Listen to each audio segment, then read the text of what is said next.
Yeah, far talk, away. fire. I'm just doing this. All right, we're going live. We're going live right now. We're just waiting for Malcolm. I'm just copying links. We're good. Yeah, we're just trying to get some people to know that this is a thing now. But by the way, sitting across from you is like a little. It's weird, huh? It's a little weird. It's a little intimidating because like I know we drove to Vegas and that was just full open forum with no mics. Yep. And so now I sit here and I know how much fun that was, but I also know that how these things will live on forever. Yeah, exactly. But you don't. But you have zero fucks given. Nah, I don't give a fuck. Just the people. That's what the people want. That's the beauty of the whole podcast game is that people just want to fucking listen to real. We're sick of like in Jersey today. The cookie cutter. Yeah, it's just like people don't give a fuck. Stu, set it up right there. So flip it. Yeah, and then do it. All right, Cool. Malcolm's now live. We're live on 3 platforms apparently. Yeah, apparently we like that. You are now live. Almost jacked that one up. There we go. So this is Gypsy Tales. This is all right. We've started. I've started with the golf podcast, and then that's been super fun. So I thought, do you want me to fuck with that, Nick? Oh, you good? We're tweaking some setup shit right now. There we go. There it is. Yeah. So we started with the golf thing, and that was it was fucking fun, man. Like I didn't really realize how fun it is to put your phones away, sit down, and have a legitimate conversation. Like there's no fucking text. Even the fact that the headphones are on. The headphones are there. There's no noise. There's no bullshit. You can't hear fucking traffic. You can't hear people talking shit at the coffee. Like it's different. This is the only space where I think you can have a real conversation. Unless it's just like you and a friend sitting down in a quiet house. But you know what I mean? Like there's always something pulling you out of conversations. Fucking these things are vibrant. Yeah, exactly. Yeah, absolutely. So like to do this with your friends, like Vegas. Yeah. We had no distractions going to Vegas. Zero. And we just fucking talk shit the whole time. And it was so fun. Like that gone. That was out of there. And I had a pretty savage hangover that day too. And I actually think we were the only ones to drive to Vegas to go to a major event, get offered all kinds of wristbands to all the parties, and then drive home and not even go out. Dude, this is how enthused we were to go to Monster Cup that we couldn't find Will Call. So we almost said fuck it because we spent an hour looking for Will Call. We was like, fuck, who cares? Let's just go home. Dude, the people watching was insane though. Like, I mean, you just get the rawest like weekend warriors out there, the Bills, like the freaking flannels, like the jerseys. When that guy comes up, he's like, James Stewart original, and I'm like, dude, I'm not gonna take that from you, bud. It looks like an original. That was legit. That was legit. Yeah, I actually did. Full beard, whole deal, mullet. We were saying too that how funny is it that like we were that dude? Oh, for sure. Because all of us here, and actually, let's give a shout out to fucking Nick P for real quick. We don't have a camera on Nick P. Oh yeah. Turn that thing around. Right there. He's there. Let's put him on the Instagram. We got to get him on. There the we Instagram go. There's our dog. So Nick P's the man. So this is quite fitting with what's up, Malcolm's Instagram. So this is quite fitting because the whole Gypsy Tales thing. So I'm basically just a gypsy on Nick's. Well, I'm actually got a bed, but normally my gypsy life leads me to like people's couches. So we're doing this on Nick's couch. So How fitting. I feel like it's quite fitting. It is actually. So I guess let's just do a bit of an actual intro because we sort of just started talking. Yeah. Malcolm McCassy. Yes, sir. You're our first guest, joined by Nick Evennou, the man. It's kind of funny. It is how funny. This works out, it's almost like not ancestral, but weird. You know, it's like the 6 degrees of separation. Yeah, and so I remember watching you on like Mini Warriors. Oh, big dog. Just the full Mini Warriors deal, and then now your infamous fucking crash Instagram. It is so good. Dude, his crashtagram is so good. Is that what we're calling it? No, I don't know. They scaled back quite a bit recently, but yeah, it actually took a life of its own. It was actually interesting because I'd walk into places and people would ask me, "Wow, are you NE47?" I would just laugh and yeah. And, your crash videos are so rad. And I'm like, this isn't my identity. I'm not the crash guy video, but they are funny. Well, you know who else had that happen to him was Eli for Brotocross. Exactly. So Eli comes out with this thing. He's no one. Like he knows a couple dudes through, like the Mass Holes, like the whole Massachusetts crew. And then he starts doing this thing. The dude could be a Hollywood writer. Like he's that good at writing. Yeah. And it was just like this funny outlet that he did to be Brotocross. And then now people like, dude, I've legitimately been in fucking clubs with Eli where chicks have come up to him and gone, "Are you Brotocross?" And like Daytona, for example. Oh yeah. And I'm just like, no shit. And like, so Nick met him. We went out to Taco Tuesday like a year ago or something. And he's like, "Fuck, man, that was Brotocross." And it's like funny how people like with the Crashtagram, you know what I mean? Like you end up just being this entity that you don't even realize. That's the power of social media. But I mean, I think when you hack culture and you go in and like he was stripping crashes that no one's seen. I mean, half the ones I looked at, I'm like, did that kid survive? And he actually posted one he took down because literally the kid's buddy called and said, "Dude, he's in bad shape," and he didn't know because he's been stripping him down. But anyways, yeah. Yeah, I don't want to obviously condone that by any means. Total dick, dude. He's all, dude, this guy ate it. That's so sick. Let's capitalize on it. Yeah. Not at all. Just like, are you monetizing that shit? Yeah. Hey, dude, I made at least a G off your crash. Thanks, doggy. Never. Dude, so I want to get into some shit. Okay. Just like before we even get into it. I've got on the screen the fucking Meek Mill deal is crazy. That he's now looking at a 2 to 4 year jail sentence for violating his probation. So, Nick, go to that camera 3 on the switcher. So I pulled it up because you've been close with Meek Mill for like years. Yeah.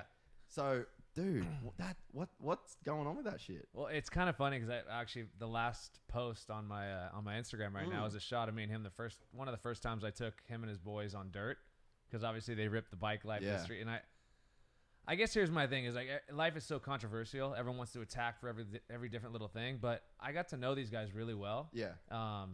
Coon Philly, O'Malley, Talk, Chino was like 14, 15 years old. Yeah. I mean, like James Stewart and everyone at Twitch will be like, dude, can't touch what you do on a wheelie, how you sway that thing, do that little swagger on the back end with a hand, the whole deal.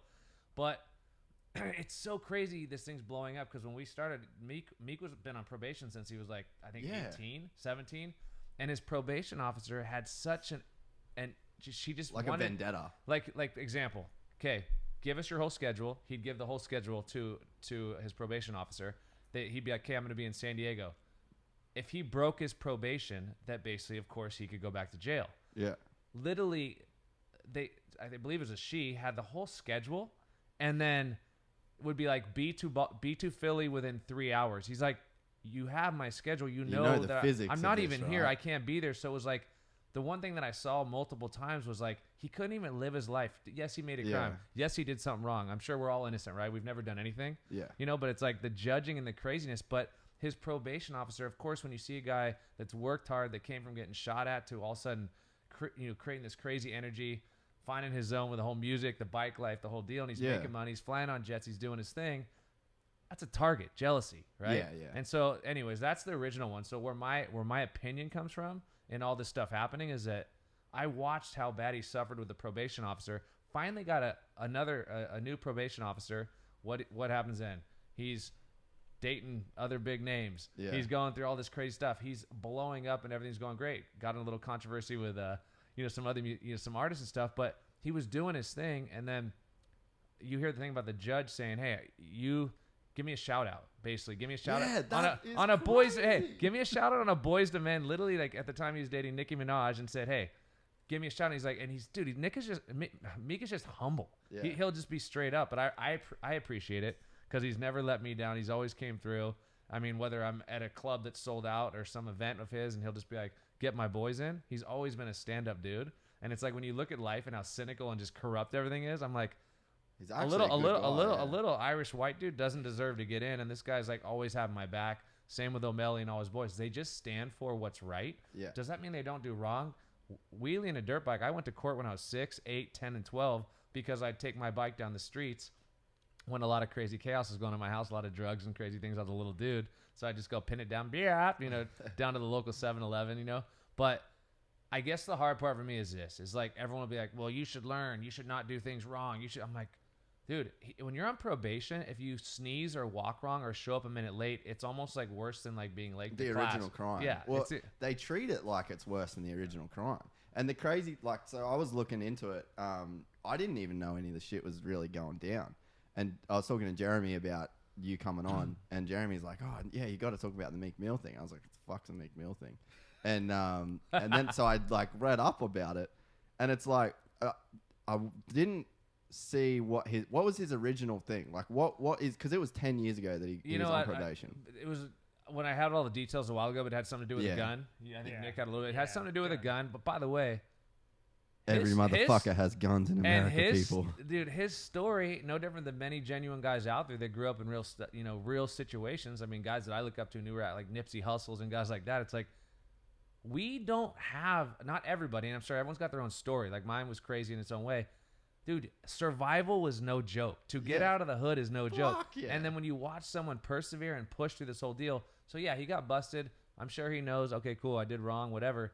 That was like 17, 18. He's now like, what, 28 years old in that area? And it's like, you're 28 years old, you've been on probation for 10 years, and you literally had to live your life knowing that people were trying to find something wrong so they could bust you. Yeah. And I just think that in our society right now, I think we have a lot more problems that are crazy. Oh, for sure. But so anyways, my opinion on it is this. I think it's screwed. I think everything is subject to the situation. And so you can't say, well, here's the law from 1800 that says that, whatever. It's like, it's not 1800. It's like, they wrote that shit with a feather. Yeah, it was a feather. It was like some dude bled and it was blood. Who knows, but nobody makes me bleed my own blood. But it's anyway. So I just think the simple term is this is like 2 to 4 years. And like literally, I honestly don't read a ton of stuff. I talked to some of his boys, but he wheelied, whatever, put on something, broke up a couple fights, and literally, I mean, but look at his post. I mean, the guy took the entire Boys and Girls Club to an NBA game and brought them all down. I mean, the guy's doing crazy things. I mean, the brand I launched, Ethica, he literally, there's a big event about to go down, giving back to the kids in Philly.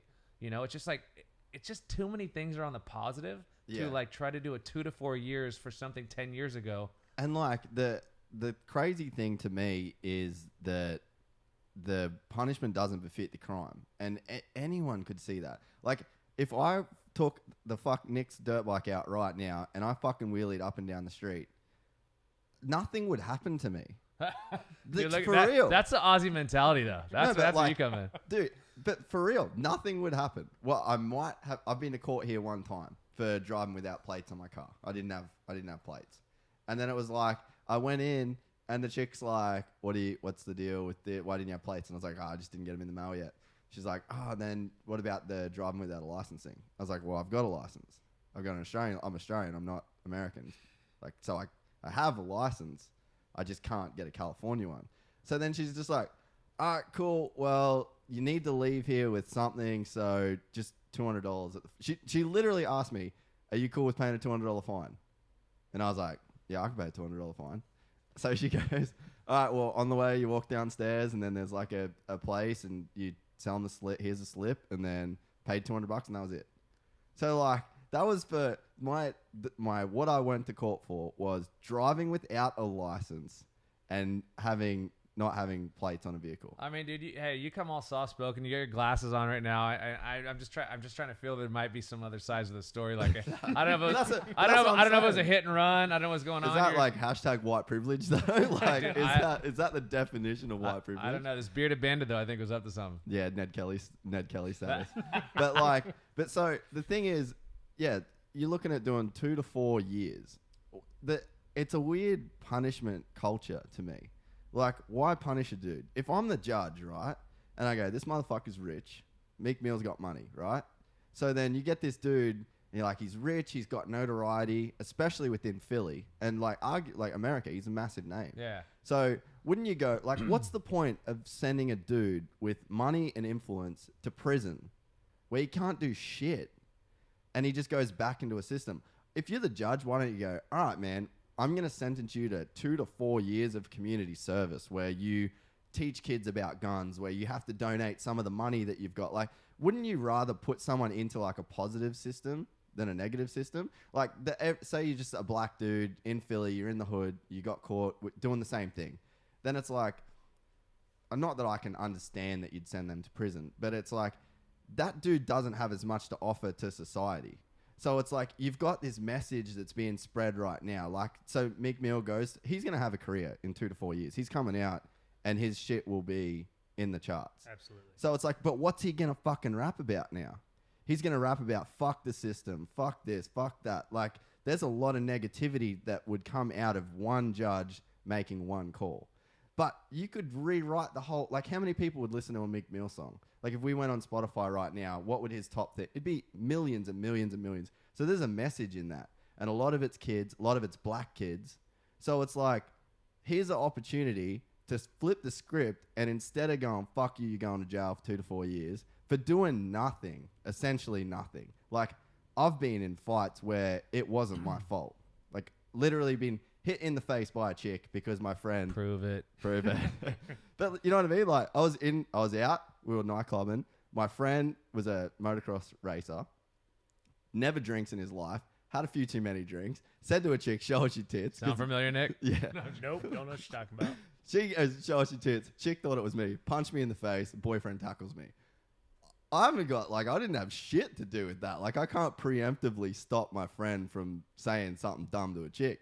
So that's the thing. Like, you could cut it a bunch of different ways where it'd say, like, it takes 2 to tango. It doesn't always take 2 to tango. So I wasn't there for the Meek Mill fight, but like, fuck, what did he, you know what I mean? So I guess the point is, you've got this culture of punishing people for shit. And it's like, don't you have a chance with a guy that's super influential, he's got money, to now be like, let's make an example for good. I'm not going to send you to prison. Now you're going to have to, you got to do this. And he already does, like you said, with the Ethica thing. Like, he already is doing good shit for the community. So now, if he goes back to jail, you putting a dude in, he spends the whole time writing lyrics about fuck the system and continues the narrative, which is so rampant in America right now, of white privilege and black oppression. Just fucking adds to the narrative. At what point do you break the cycle of that? And that's the thing that I struggle. And saying, I want to shout out and shit. Like, come on, dude. You've made it so clear what your intention is with this sentencing. Like, you can't hide from that now. Yeah, I am honestly, my biggest thing is I never fit into the system. I was told I was going to fail. I was, pushed out of different things. I was almost in a special ed type classes, this and that, because, like, I wasn't meshing with what was going on, how they were teaching. And obviously now that's a little more accepted. But I think people are too busy judging and trying to diagnose things when they haven't really lived them or went through the trenches of that. Yeah. I mean, like I said, I truly believe the system is broken, and there's a lot of people trying to fix it. But like I said, if Meek was popping guns and not wheelies, I'd be like, Meek, dude, you got money. Can't shoot people, son. You got money in the bank. Your career's going good. You have all this great things. You got a tight squad. You're traveling around the world. I mean, life is good. You're able to You're banging Nicki Minaj, son. And you moved on, and you're on to even probably new stuff I don't even know about, but I want to know what up, Meek. I want to know these things. But, it's just, that's the crazy thing is like, and I posted that. I said, popping wheelies, not guns. And it's like 10 years ago plus, yes, that was a situation. 17, 18, survival, life, whatever. We don't have to get into a situation. Yeah. I'm only saying this as an example that regardless of your skin color, what nationality, whatever, the world's got a lot of issues, and everyone's pointing, everyone's judging, and it's like, when you meet certain people, like, Nick could be like, oh, dude, he's a total asshole. And I'd be like, if I took that and I went and I met you and I said, oh, dude, you're an asshole. And I don't even know, but really when you met him, no one knew that you lost a family member. Yeah. Something was sick, something was happening, but it's so easy to go, oh, well, Meek's an idiot. He should have been, he's on probation. Okay, cool. Honestly, I don't even know enough to tell because I don't know every situation. I just know that the facts that I do have, most importantly, that he's a stand-up, good dude. And you know that from experience. I know that from experience, from hanging out with him. And like, here's a true example. So I went to the BET Awards. I went to his trailer. And Rich Kleiman. How dare you? Yeah, dude. That's how I roll, dude. So that's white. Dude, I know. You have no business being there. Hey, Villapoto asked the same question. I'm just throwing it out there. But I've always been around the music, the hip hop, the different things, the culture. So it's like, yeah, dude, I look like the least person ever that they should ever even want to hang out with or whatever, and I probably am. But for some reason, I've always meshed, got along with them. It's been good, but I was Ethica. Because I don't see colors, man. Hey, straight up. Like that's how it should. That's how it needs to be. Yeah, dude, that's how it should be. Bring them all in here. I love it all. But anyways, we went back and and I'm out of my garage. I've been trying to build Ethica like crazy. Like I said, I'm pretty much making decisions on my own for like probably 12 years. And anyways, we go into his trailer, and Meek's already been rocking Ethicas, this and that, and his management comes in, and it wasn't Jay-Z, it was Rock Nation, like Rich Kleiman, the guys, and Rich is like, we need this percentage of your company, we need this and that for Meek to wear it, whatever. Respectful, because Rich, Kleiman's a man. But then all of a sudden I sat there, I'm a broke kid on food stamps, T-Rex arms, like there's lint in my pockets, that's about all I'm stacking. And Meek looked at that point and said, Malcolm, you've been good to me. And he said, I like your product. I'm going to fuck with you. And at that point, literally, he didn't have to. He got me more exposure. Him and his team got us on Kevin Hart and every player and everything. And literally, I have people messaging me all the time that because of, I didn't know about your brand until Meek Mill. Yeah. So, and once again, $0 to this day, really close to, like not at the scope of what these guys make. Like $0, So I'm saying not many people would do that, and that's greed, and that's this and that, that's selfishness, and all these things. So yes, my experiences come from all this stuff going down and watching it all, and going, dude, I have nothing but respect. I think the world's just gone banana sandwich, and they need to figure shit out, and they need to actually have a conversation like this, and we can get to the bottom of it. At the end of this conversation, you go, dude, Malcolm, like everything he said, he's an asshole, and that's your freedom to do that. But until you know enough. Because, like I said, you can't say, well, 10 years ago, Malcolm did this. Everyone grows, and everyone, like me and him lived together 10 years ago. He was my first employee at Ethica, right? First employee. And like I said, I sponsored him as a, amateur motocross kid when he was like 10, 12, did all his deals, this and that. Moved in with me, ended up marrying his amazing wife, Lacey, of course, now 10 years, 31 years old. But this is like 21. I just started a brand. I'm going crazy. I'm out of my house, and I have a newly married couple living there, and I'm trying to figure out my life. We were butting heads. This is now 10 years later. We're sitting next to each other. Guess what? All that's rear view mirror. Doesn't even matter, but we laugh about it because it's things you grow and go through, or else we could sit here and be like, why am I even sitting with you, dude? 10 years ago, you were an idiot. You did this, you did that, and we'd be going back and forth. I just think the world needs to grow up. Well, when it comes to like that whole friend stuff and shit that happens in the past is like, it literally isn't even real. And if you look in terms of like, that's something that I think about a ton. And yeah, just shit happens when fucking life. Life happens. Yeah. Exactly. And it's like the thing that like right now I'm touching this, so I could fucking give you a high five. I can't high five the past. I can't high five a friend that's gone, or an ex-girlfriend, or a pet that I had when I was a kid. I can't throw. It's gone. Yeah. It only lives in your mind. Memories. Yeah. So it's like, if you're willing to just let that shit go, you can start fresh every single second with anyone at any time. Yeah. It's just literally a choice you have to make. It's a choice, yeah. So it's cool, and I think that real friendships too can go through shit. Absolutely. They're not real friendships if they don't go through shit. Yeah, exactly. Absolutely. And that's kind of like case in point, me and Malcolm, I think it's the world in general. It's just not really understanding that, what you just said. It's just not understanding it. And I think we're kind of at a 50-50 split right now, where you got the people who don't understand it, you got the people who kind of do understand, then you have the 25% who do understand it. So I think we're kind of like at a barrier right now. And knowing it and practicing it are two different things. Absolutely. Because I'm trying to think of an example of someone. I obviously wouldn't name a name, but like, fuck yeah, there's for sure someone that I would find it like. There's a dude I had beef with years ago. The dude's a dick, and if he came in here right now and sat down, I'd probably be fucking weird about it. So like, even though in my head I know, like I just said, the past really only exists in your memory. Right. It still hurts. Of course. And there's still this wiring that kind of goes on or whatever. But I think that, yeah, it's like the more people that can honestly practice it as opposed to just believe it. Right. So it's like, that's probably where the percentages is. There's probably a lot of people that know that the past is just bullshit. Right.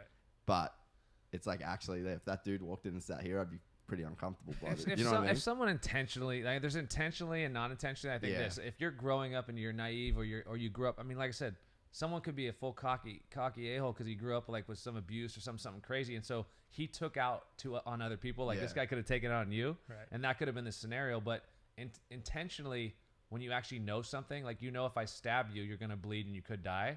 Yeah. That's kind of like a simple thing. But then all of a sudden you go stab people. Like that. I would be, if that happened. And once again, family and there's certain things. Yeah.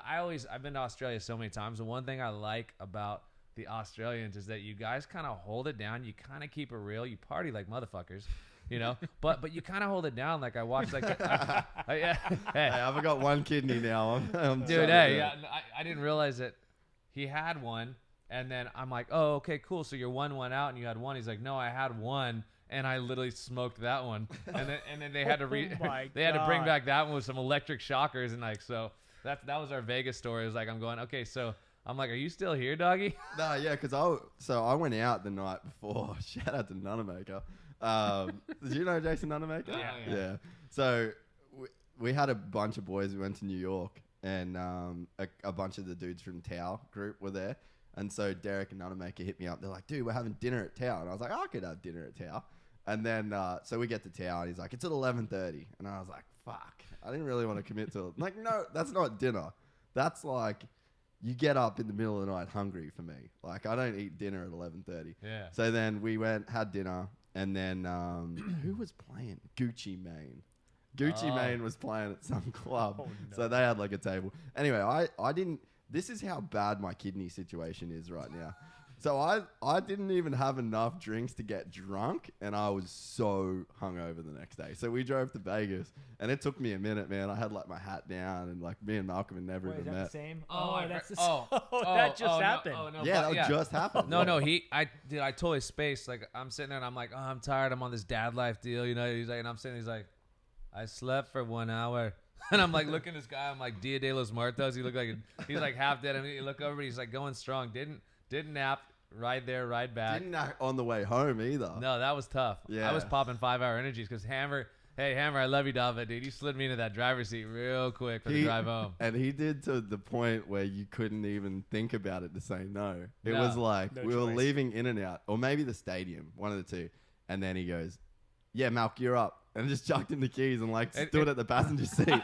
And, like, genius. He didn't even unlock the car, dude. He didn't even unlock the car. He just threw the keys to Malcolm. Car was still locked. It's almost like if you have a decision, do you want to drive to the party or home? I'm like, two, because I'm getting ripped. I'm not going to be driving. I'll be driving Miss Daisy on the way home. What was that? You put on a solid playlist too. We started rocking out to some like, I felt my age. I feel like I'm pretty versed in, like I'm a 70s dude. Yeah. They started singing along with some shit, and I just felt so fucking young in the back because I couldn't. Well, I don't remember what it was. I don't remember what it was. Well, I mean, I know we had some gnarly. We hit the 80s hard just because those throwbacks on the way to Vegas always go good. Don't stop. Believe it. Don't stop. Journey up in this. Oh, dude. But yeah. Hey, Nick, you can tell your story, right? Kind of, because I mean, first off, he couldn't hide it from his wife because he went to the X Games. He was working for Meadow Militia. Monster Cup last year. Oh, Monster Cup last year. He's working for Meadow Militia. And anyway, so he can tell the story because obviously the only reason his wife obviously knows because he called with IVs from the next morning from the hospital. And so I'll let you take it from here, big dog. All right. Well, I guess we're doing it.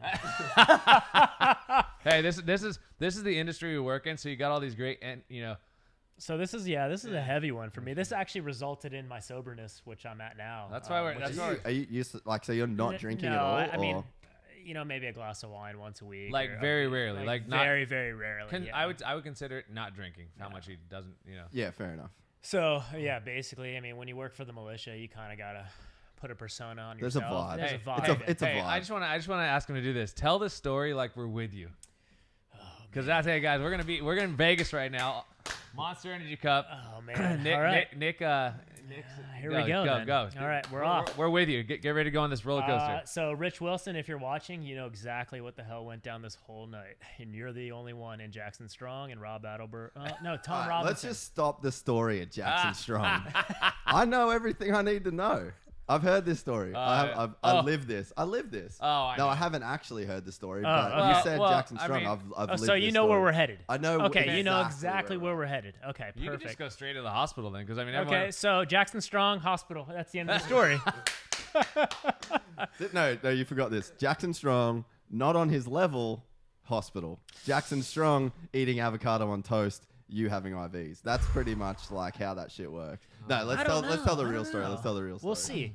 So long day working, obviously militia, working with the X Games. Adam, I know you're watching. So with you, obviously always a pleasure working with those guys and, cranking out content all day, basically shooting photography, getting everything dialed in, working with my guys, and then head back to the hotel. Not really feeling the Supercross vibe to sit there and watch the races, more or less kind of wanted to mellow out and get my content built and everything. So went back to hotel, popped a little vodka soda, just relaxed, edited some photos, and went down the circle bar by myself and started watching the race. Met up with peaceful, so peaceful. You see how I'm starting this out? Yeah, you see how I'm starting this out? So pretty mellow. Hard rock circle bar. That was always That's mellow. It's always if mellow. If you don't know, if you don't know, it's mellow. It's a nice peaceful round table. Just, some craps there at the table, here and there. But obviously grab a bite to eat. Obviously, each bite I eat, probably another vodka soda comes in. 8 or 9 down. Mellow. Roxon going over the bars. Me going thumbs up. Okay, made a bet with somebody. Won some money. Okay. Not the one who got hurt though. No, not when he got hurt. When he just almost should have won. I had to say that because that would be fucked up. No. It was the same crash when he got hurt though. It was literally the same shit happened. Yeah, exact same, kind of similar. So you knew. Regardless, we're hanging out, drinking, cool. Jackson texts me, says, hey, we're going to hang out. We're going to go to Ellis Mania. I already know it's 10 o'clock at night, 10:30. This is going to escalate. Once again, Ellis Mania, very peaceful. Another very peaceful boxing match. Strong. Ellis Mania, strong. So you see where we're going with this. So you can start multiplying, dividing whatever you want to do from this point on. I'm about 9 vodka sodas down. I'm a little guy, so I'm feeling nice. I get to the circle bar from our meal. First guy who hits me in the shoulder is Jackson, grabs me, picks me up. I'm like, okay, it's on. We're doing this. We're going. Do you still have sleeves? Yeah, still have sleeves by this point. Okay. So he's mellow. Like Jackson's on a mellow one right now. Tom Robb, I'm sure you know Tom Robinson. We're all on a mellow one. Ryan Hagee, we're all on a mellow one. We work our way to Ellis Mania. Rich, we kind of cruise in. Luckily, we get credentials. We go sit next to Jason, watch the match. Everything's going down. We're just sipping on drinks. Everything's mellow. We get the call. Okay, you're going to Dre's nightclub, the Monster Party. Where are you? Everyone's texting. Where are you guys? Where are you guys? Yeah, I can feel it. So, it's coming. So we get in the taxis on our way there. I'm fucked up for sure. Like, let's just cut to the chase. I'm fucked up. So we're all getting there. We get out of the car. Blacked out before the party. That's my dog right there. But I'm not. So blacked out to me is blacked out. Like you're blacked the fuck out. He was speaking Spanglish. Probably a little bit. But so we get there. Blacked out's like the torch where you like shine and the just fucking black. Like the eyes are black. Yeah, exactly. This is where stuff starts to get sideways for me. I get out of the taxi. We go in, get our passes, everything, see the boys. I realize I don't have my cell phone on me. Fuck, I left it in the taxi. Get Jackson's phone, put the emergency on. I can hear it. I hear my phone when I walk out to the valet. Dude's holding my phone out. I'm like, oh my God, it's a godsend. Like, a blessing in disguise. Let's party. Okay, that's the green light. That's the green light. Let's go. When you lose your phone for 5 minutes and then find it, it's almost like you just won the jackpot. Oh, no, dude. Legitimately. Like, I was like, okay, that happened for a reason. That means I need to go drink more. Send it. It's time to go. Run in. Obviously, I'm on a high because I'm seeing people I hadn't seen in like 5 to 7 years. Motocross industry is my family. It's my family. Like, no matter what, you can cut it any way, shape, or form. Everyone I'm attached to. I see people. I get excited. I'm drinking with them, bouncing around, high fives, jump on people's shoulders, stealing hats, whatever, walk around the corner, see my boys from ESPN, handle Jack Daniels. Ooh. That's where shit gets literally, the black screen goes off. Yeah. Don't remember anything. Nothing. So then there's like a 6-hour window. It's about a 6-hour window where I just go, beep, wake up, IVs in each arm. Don't know what, obviously I got half of a wallet sitting next to me, a cell phone that has 2% battery on it. I just pull the IVs out, walk out, and all I hear is the nurse go, he's up. So I walk out. I got vomit on me. My shirt's ripped to pieces. My jeans are ripped. I'm covered in vomit. He's got hickeys from Strong. I call Rich. I'm like, hey, I'm at the hospital. He laughs. He's like, no, get a shower. Let's go. We're leaving. We're going home. I go, no, I'm at the hospital. Drop a pin. He goes, oh, fuck. You're actually at the hospital. I'll be there in 10 minutes. He comes around the corner. I can't imagine what that site looks like. And, so that was, obviously called the wife. She wasn't stoked about it. I'm sure she's still not. But, you know, it changed me as a man, which I think all for the good. But it's an experience I'll obviously never forget. In one of those times that, dude, I'm just like going through the visions in my head right now going, oh, my God. But yeah. I don't know. I guess knowing Nick since he was like 10 or 12, you know, like, for like 20, we've had a 20-year friendship, so I've got to watch the evolution of Nicolas Evennou. Yeah. And so anyways, that being said, is like I've like it's to hear that story, and there's one other one that's just like that, pretty close. I think it was X Games when all his boys won gold medals, and like literally he had to come home. We got on Sizzler. He had to come home. Yeah. Oh yeah. Had to come home to a 30th birthday celebration with my family to go to Palm Springs to do more fun things. Wounded. No, wounded and tell you, and I'm back. Frank the Tank, dude. He's back. Oh my. He's back. And then he went to Palm Springs, and I'm like, when he keeps the story escalating, I'm like, oh my gosh. And like for a guy that I've known that like, once again, when you're racing. Yeah, he's an athlete. Yeah. Like, there's points in your life where you're a full-blown athlete. Full-blown athlete, yeah. Then you kind of, obviously, you're on the other side of the fence going, what am I doing with my life? Very few dudes were as good as McGrath for like over a decade that could actually go out and send it with Vince Vaughn and all the big, you know, and everyone, and then still go win the race the next day. Oh, yeah, absolutely. So that's why most motocrosses in general, especially since Carmichael and a bunch of the boys set the bar for working out. Alden Baker, you know, the whole crew. So anyways, but McGrath's era is almost like, I guess, so to hear those stories, I know him from no stories, or even Pastrana when there was zero drinking. You know, like for thumbs up at every race. Yeah. To now. To where I'm blacked out when I go out with Pastrana, and he's laughing at me. Dude, I don't want. But not because he's sober. I don't want to say too many Travis stories because I don't want to speak out of school. But we. He's a good dude. I mean, like. Fucking legend. Legend. But there was one night, and I hadn't had a lot. I'd had like a bit to do with him, but always super professional. So I'd probably been on like 10, 12 shoots with Travis, but like in, out, do my shit. Thanks, Trav. Cheers. And then we stayed at his place in Florida. So we were shooting a thing for a Red Bull with Tara Geiger. And then... How rad was that place too, with the pirate ship and everything? Which one? The one on the lake? Yeah. Where's the pirate ship? Oh, that's Texas. I'm sorry, that's Texas. Oh yeah, the Florida one. So that one's sick. What's his name? Massive. You know? Yeah, Massive. I know what you're saying. So that's where we were at. And so that was the time where like we played golf with Trav, and I was just like, fucking, he is loose. Like this is a real Travis. Like he is not here to play, dude. So then we like did our shit because he's super professional. Like he will do his job. Yeah. And so then I was like, all right, we done. We wrapped. We good. And I was like, I think we're good, man. I think we're wrapped. And he goes, all right, sweet. And then I turn around and Massive's got a beer bong. And then Geiger's got two, I can't even remember the drinks, whatever the fuck it was. And I'm just like, all right, this is happening. So we were doing like jet ski races where you stand up jet ski where you had to do a beer bong to earn a lap. So Trav just goes full blown. He's like, I want 6 laps. And we were like, fuck. That sounds about right. I was like, all right. So yeah, he takes 6 beers and then just shreds. And Geiger rips on the stand-up. So she was just straight smoking him. Like he couldn't even touch it. And you know what he's like, the competitive. So you add the super competitive Pastrana with these are the rules and you have to drink a beer every time. And I was just going, he is fucking killing it. Like I cannot get over how good it is. So then we went into the house. It got too dark to race jet skis.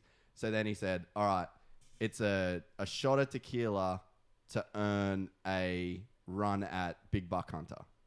So then... Always around Big Buck Hunter. Yeah, so that's the only thing in his living room, by the way. There's a couch and a Big Buck Hunter. No TV, nothing. So then, yeah, we're doing the Big Buck Hunter thing, and I'm fucking smashed. I was so over it, like drinking-wise, because I was like done. And I put my fucking wallet in my golf bag. Because he's like, we're going to Chili's. So he tows a futon from the back of his ATV. So all of us sat on his futon and he drove us down the street to Chili's. And I get to Chili's and he's like, all right, margaritas for everybody. And then a cup of tequila. We're going to do margarita boat race. Everything's a race. Everything was a deal. So, and then I was like, she was like, IDs please. And I was like, I left my fucking wallet in my golf bag. And he was pissed. Like pissed. but we're in too deep. So I was like, oh, I'll just be the one that drives everyone home. So anyway, long story short, we stayed there for ages, and I'm trying to put him in an Uber at the end of the night because we were going back to ours, and he just wouldn't get in this Uber. He's like, I'm not fucking getting in there. And I'm like, he's like pissed. And I'm like, what are you tripping on, dude? Like, it's just the Uber. The Uber's fucking name was DIE199. Swear to God. Die199 was the fucking Uber driver's username. And Travis just straight wouldn't get in. I mean, I just got creeped out. It was so weird. And I was like, dude, this is a coincidence. Like, you have to be chill about this. Like, his fucking who knows what his name is. And he just was like, it was like trying to get a 6'4" toddler into a car seat, dude. It was I respect you pushing it, but if I saw Die Malcolm, dude, yeah, and I'm probably like, not oh, getting in that's that just car. a coincidence, right? I'd be like, I'm either getting punked by Ashton Kutcher or I'm just about to die because this guy is a vendetta. Yeah, so anyway, I made him get in the thing. I was like, dude, I'm not driving you home. It's in the complete opposite direction. I was like, there's no reason for you to be like this. I can just move, Nick, if you want. Hey, baddest dude alive, though, right? He is such a good dude. Oh, yeah. Absolutely. He's on like another level of so many, like mentally he's on another level. Physically he's on like just what he can do. His body's a mess. Yeah.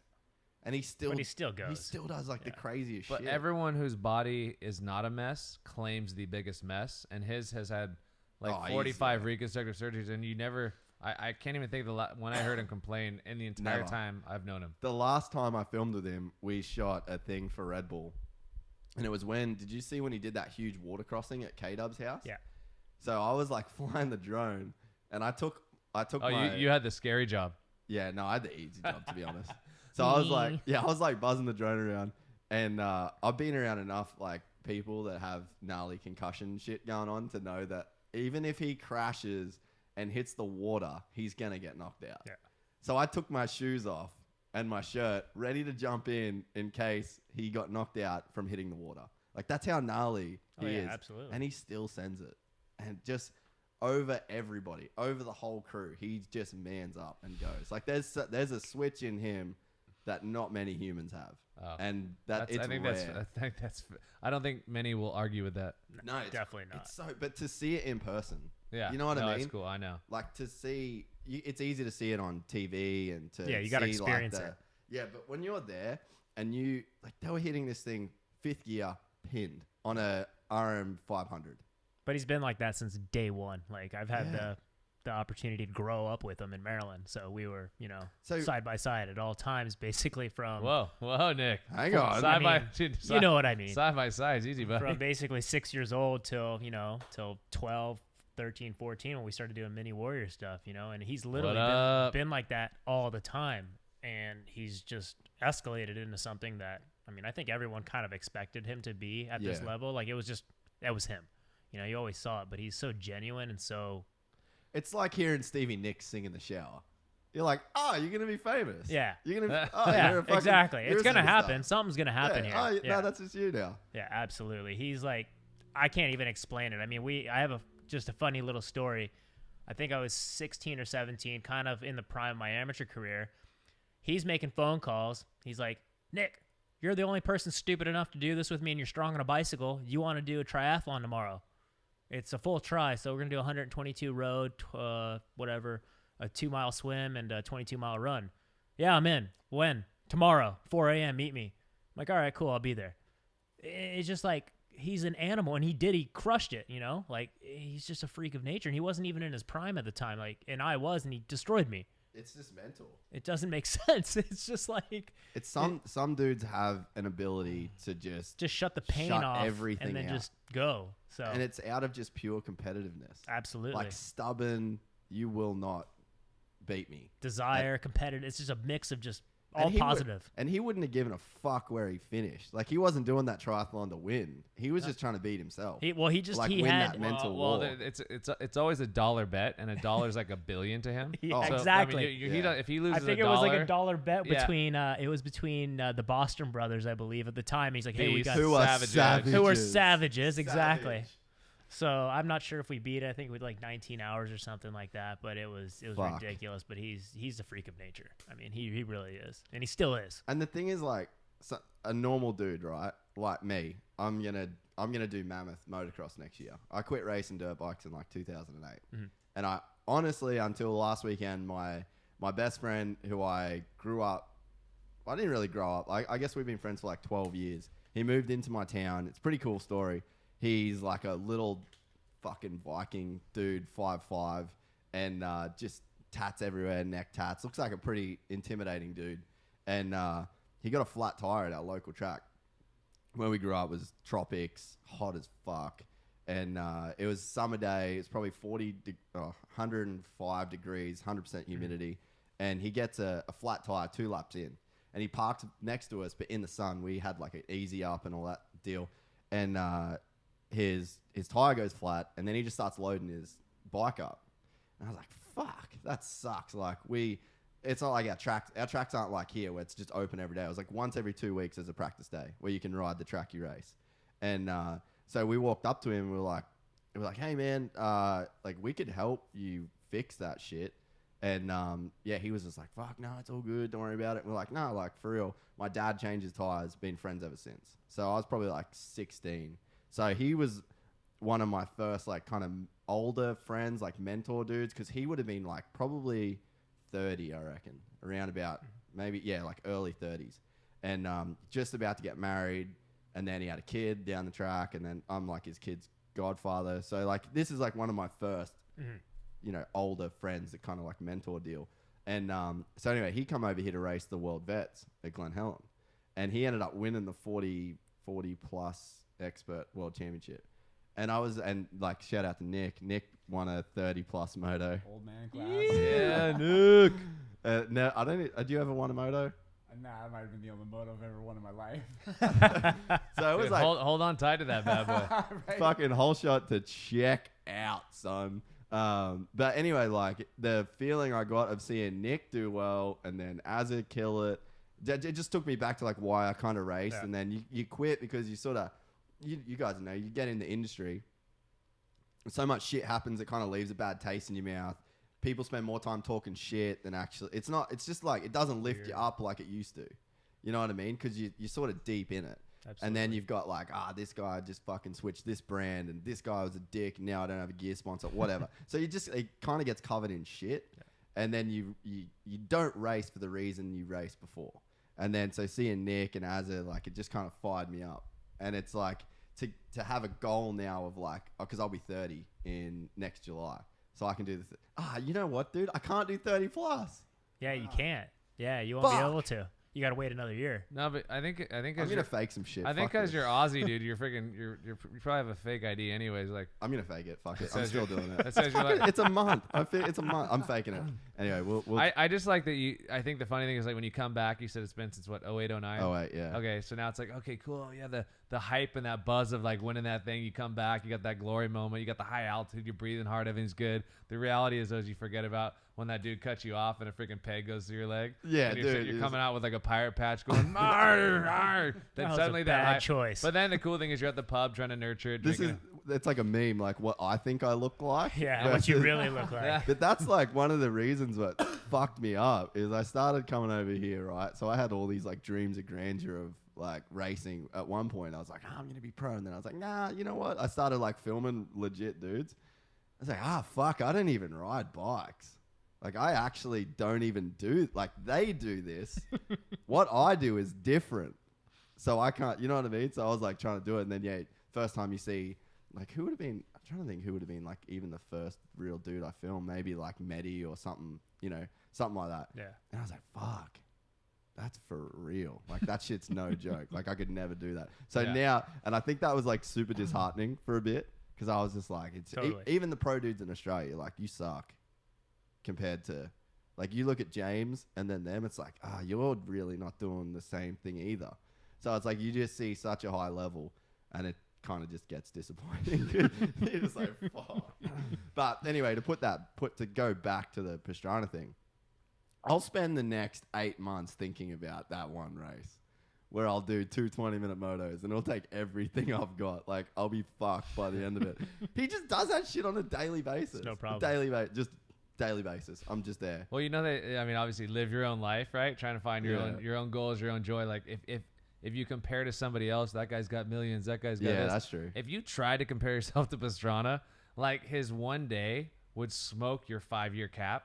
Oh, you know, it just like, I mean, you'd be celebrating that one thing, like, and he would just, and I wouldn't want to do it. nah. I'd go, nah, Nope. no. Like, I'm out. Have you? I don't even know where that came from. Feed the baby bird, that like game. Like if you lose it on a bet. So like we rock paper scissors, you know, and came in and we lost. So I got married a few years ago, right? And so my groomsmen were my brothers, and then Pastrana, Sheckler, Andy Bell, and McGrath. And so afterwards we're going up, and my wife only had 3 or 4 people, and I had like 8 savages, right? That came in just Ready. in all loving. You know, of course, that's the only reason we party is because of me, right? It was all because of me, or the free alcohol. I have no idea. But so we're getting ready. I'm looking up, and I'm kind of nervous because, of course, it's my wedding. I couldn't even get that buzz because I was doing photos and stuff. So I'm just knocking back a few drinks, and we go up, and my wife's sitting. My newly wife of 3 minutes is sitting up there with her sister and her bridesmaids, and the photographer's there, and he's waiting for me to get my circus cast, you know, up there. And McGrath is actually McGrath's McGrath. He was fine. So we get in a circle, and all of a sudden Pastrana's like, "Hey, rock paper scissors. Whoever loses, feed the baby bird." And so I'm like, Sheckler didn't know what it was. I was like, oh, it's my wedding. I'm already blacked out, just like thinking about everything else. So we go, and sure enough, Sheckler ends up losing. Andy Bell's drinking whiskey.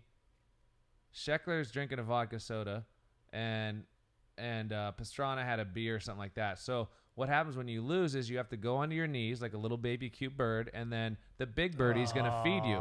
So but I'm like, okay, cool. So I'm sitting there, I'm like, shoot, Andy Bell, I guess whatever he's going to feed baby bird Sheckler. I'm like, okay, and I'm watching, and I thought he was going to kiss him because that was the only thing that made sense with how clean our suits were ready for this big photo op in 1 minute. And Andy Bell goes, this gnarly Varvado suit that Sheckler was wearing just gets shrapneled, sprayed out on the front. I'm like this. I'm like, oh, crap. Sheckler grabs the whiskey that was sitting on a little ledge, throws it in Bell's face. Bell goes blind. He's like going all over the place. So we got blown out suit. We've got blind Bell. And then Pastrana goes, oh, I'm going to sneak and kind of go up there. So he gets halfway I'm talking like 60 feet away from my wife's watching this chaos go down. He sits on a ledge that had like a 4-foot back. We're at Rancho Las Lomas, like the greatest place ever. You know, Town Park Brewery and everything. But it's out by Cook's Corner in what's that called? It's like in Santiago. Santiago Canyon. Like it's kind of drawing by Oakley, Orange County. Orange County. Yeah, Oh, I'm sorry, Orange County by Oakley and stuff like that. Yeah. So this chaos is going. Sheckler's suits, like literally, it was so light that it just looked like just a machine gun hit it with spray. And then Bell still can't see, and then Travis thinks he gets away. So Travis is sitting up. We're walking up. I'm like, cool, at least we're getting up there. I guess whatever. Worst case scenario, we could Photoshop it in the end. I'll call Nick. We'll get in this thing post. dialed. We'll fix it in post. We come up, and Sheckler's going like this. He pulls up his hand and just cold clocks Pastrana in the chest. Pastrana's brittle still, because he's obviously 55 million broken bones, everything else. He goes back. I didn't know if it was a cliff or what was back there. He falls back. Thunk. I'm like, I went to look because he gets, concussions. Not too. I look down and he's just sitting there like this. I'm like, is Pastrana dead? So now my wife's really looking. We get him up. So we got the dirtiest Mohican. We got the wettest beer shrapnel and the blindest Bell. And then we had to go up and finish and take the photos. Are they fucking sick? And I've been married 2 years, so the good thing is I have a rad wife. But that was my groomsman, and that was like the funny side. So, but once again, like Travis actually won a rally race in Minnesota or somewhere, drove from wherever that was. He had to go drive 4 to 5 hours to find a flight to actually fly directly in. And when I first saw him, was at the pool party with Andy Bell. I'm sorry, at the pool, getting ready for my wedding at like 11 a.m. So 11 a.m. is when the boys started knocking back a few. So, but that would be the hardest. The hardest wedding to wrangle. Like I've just been in. Me and Nick were in Bryce Valley's wedding, and it was fucking hard enough to get us to show up for photos. And we're just normal people. Like they're legit alcoholic superheroes. Alcoholic superheroes. That's like I love that. That's like Eric Banner. Is that the fucking Hulk? Eric Banner. What's his name? Bruce Banner. Anyway, the Hulk. It's like giving the Hulk a bottle of tequila. Be like, right, dude, Marvel needs you here to do some photos for the new movie. And it's like, dude. and then times that by everybody, just like a drunk The Iron original, Man fucking. the original Hulk was Lou Ferrigno. Dude, That's the original. his house, like you can see his house when you're on La Brea or Fairfax. Yeah. You're driving up, like because you know the house from I Love You Man. Yeah. It's like actually his house, and it's up. Well, I don't know if it's his house, but in the the sorry. story's changing. I dude. just Wait, feel like it's his house, no, but it's I'm 100. not sure if it's his 100% his house. let's just say but it's I'm not his sure. house. house. It could be his house. But you can see that house from on one of those streets, just like clear as day in the hills, and you're just like, how the fuck do you get like? How do you get that? The And Hulk. why do you need that? You know what I mean? Yeah. the Hulk. Because we were watching He's kind of big. I guess isn't he needs needs more more space. space. Makes than sense. maybe Nick. Maybe he needs more space than Nick. Maybe. Just a little. Tad. We were watching a thing on Netflix last night about it's like minimalist or whatever, and they were showing heat maps of where people actually go in their houses. Oh yeah, it's ridiculous. It's I've seen that as well. crazy. Yeah, you spend what 7,500 square foot. You're only using Yeah, like maybe 1,400. if that. Yeah. Yep. Yeah, it's fucking crazy. What were we talking about before with Pastrana? What was How did the mini work? Because that's my so I knew you first from Mini Warriors and you first from Mini Warriors. So how What did up, that? dog? I got you. You. How did that go down? The whole Mini Warriors thing? Because Well, that is some history right there. It's crazy to think of it as history. Oh, though, dude, now. Because like you're sitting across from a dude that watched every single Mini Warriors on VHS in Australia. in Australia on fucking repeat, man. Like I was watching Mini Warriors before I even had a motorcycle. You know what I mean? So Yeah. it was like, it's crazy to you sort of, and I guess I've had a bit of that now with like I've made some videos that millions of people have seen. Yeah. So there's probably some kid that's watched my shit in a similar. Absolutely. Yeah, and you don't think about it because I think a lot of people or the people that maybe make the things that end up getting watched don't do it so people watch it. Like No, you're just you doing just it do because it. because Exactly. it's like the fun because thing you to do. enjoy it. You enjoy Yeah. the people you're with. It's just a camaraderie. It's something you truly enjoy. So I mean, dude. Yeah, give me the Mini Warriors. Well, I feel. mean, once again, because it's history, I have to have a serious flashback. So I'm like, dude, trying to rewind. But I grew up racing motorcycles. Grew up racing Carlsbad Grand Prix. I never was a big racer, but I mean, I rode probably as much as any pro, meaning that I got good enough because I mean, when you ride that much, and when I told you I started getting tickets, I had my CRs. I started riding at 3 on a 50, 60, did the whole deal. I had to work on all my own bikes. Didn't really have, much money, but we had a nice house in a crazy area. And it's like where eventually Rick Johnson ended up moving. It's where McGrath lives. But back then it was all valley. So it was illegal, but you could ride through like the housing developments and on the streets. And if you get out there, it's called the pits and all these other like secret tracks. Long story short is that's kind of like the background of motocross and whatnot. Never made it. Never actually never thought I would even potentially make it because once again, it was such a far-fetched goal back then. Yeah. Like now you see it on YouTube. Kids are seeing it so young. Like golfers are now ripping it like 5, 4, 5, 6. Where like back then it's like if I could, like you see in the DVD was pretty gnarly if you saw the DVD because you had to go through some sort of channel or have someone tip it off. It wasn't like you could sit here right now, some on your watches or on your phone or whatever. So I was out riding at Michael LaPaglia's house one day, and I met these guys a while ago from Mini Warriors. They'd started filming this thing called Mini Warriors, right? And I was like, oh, cool. And it was like, Alessi was like 5 or 6, I think. In the first one, he was pretty young, the Alessi brothers. So anyways, I ended up falling, jumping this jump at LaPaglia's, and I was knocked out. And as I woke up, I started just throwing off jokes and this and that. And they're like, all of a sudden, the two guys are like, who had kids, and that's why they started Mini Warriors. They're like, dude, you want to come on the road with us and we're going to blow up this series and we're going to go and you could be the host. And I'm like, ha, ha, ha. Like I was like a shy little chubby kid, this and that. How old were you? I mean, Mini Wars 1, I was still in my teens probably, like right around that time, just when one was kind of going down, I think 20 maybe 18, but I always looked young. So it's like, I was always like young. So like the kids still look young. Thank you, buddy. Hey, dude, I'm going to jump on your couch, dude. I'm going to jump on your couch. Hey, reel me in. So we started filming. We started going on the road. We had a trailer. We went out there. And because I worked at No Fear and ended up being a marketing manager at No Fear and athlete manager, we had Pastrana at age 10 for clothing.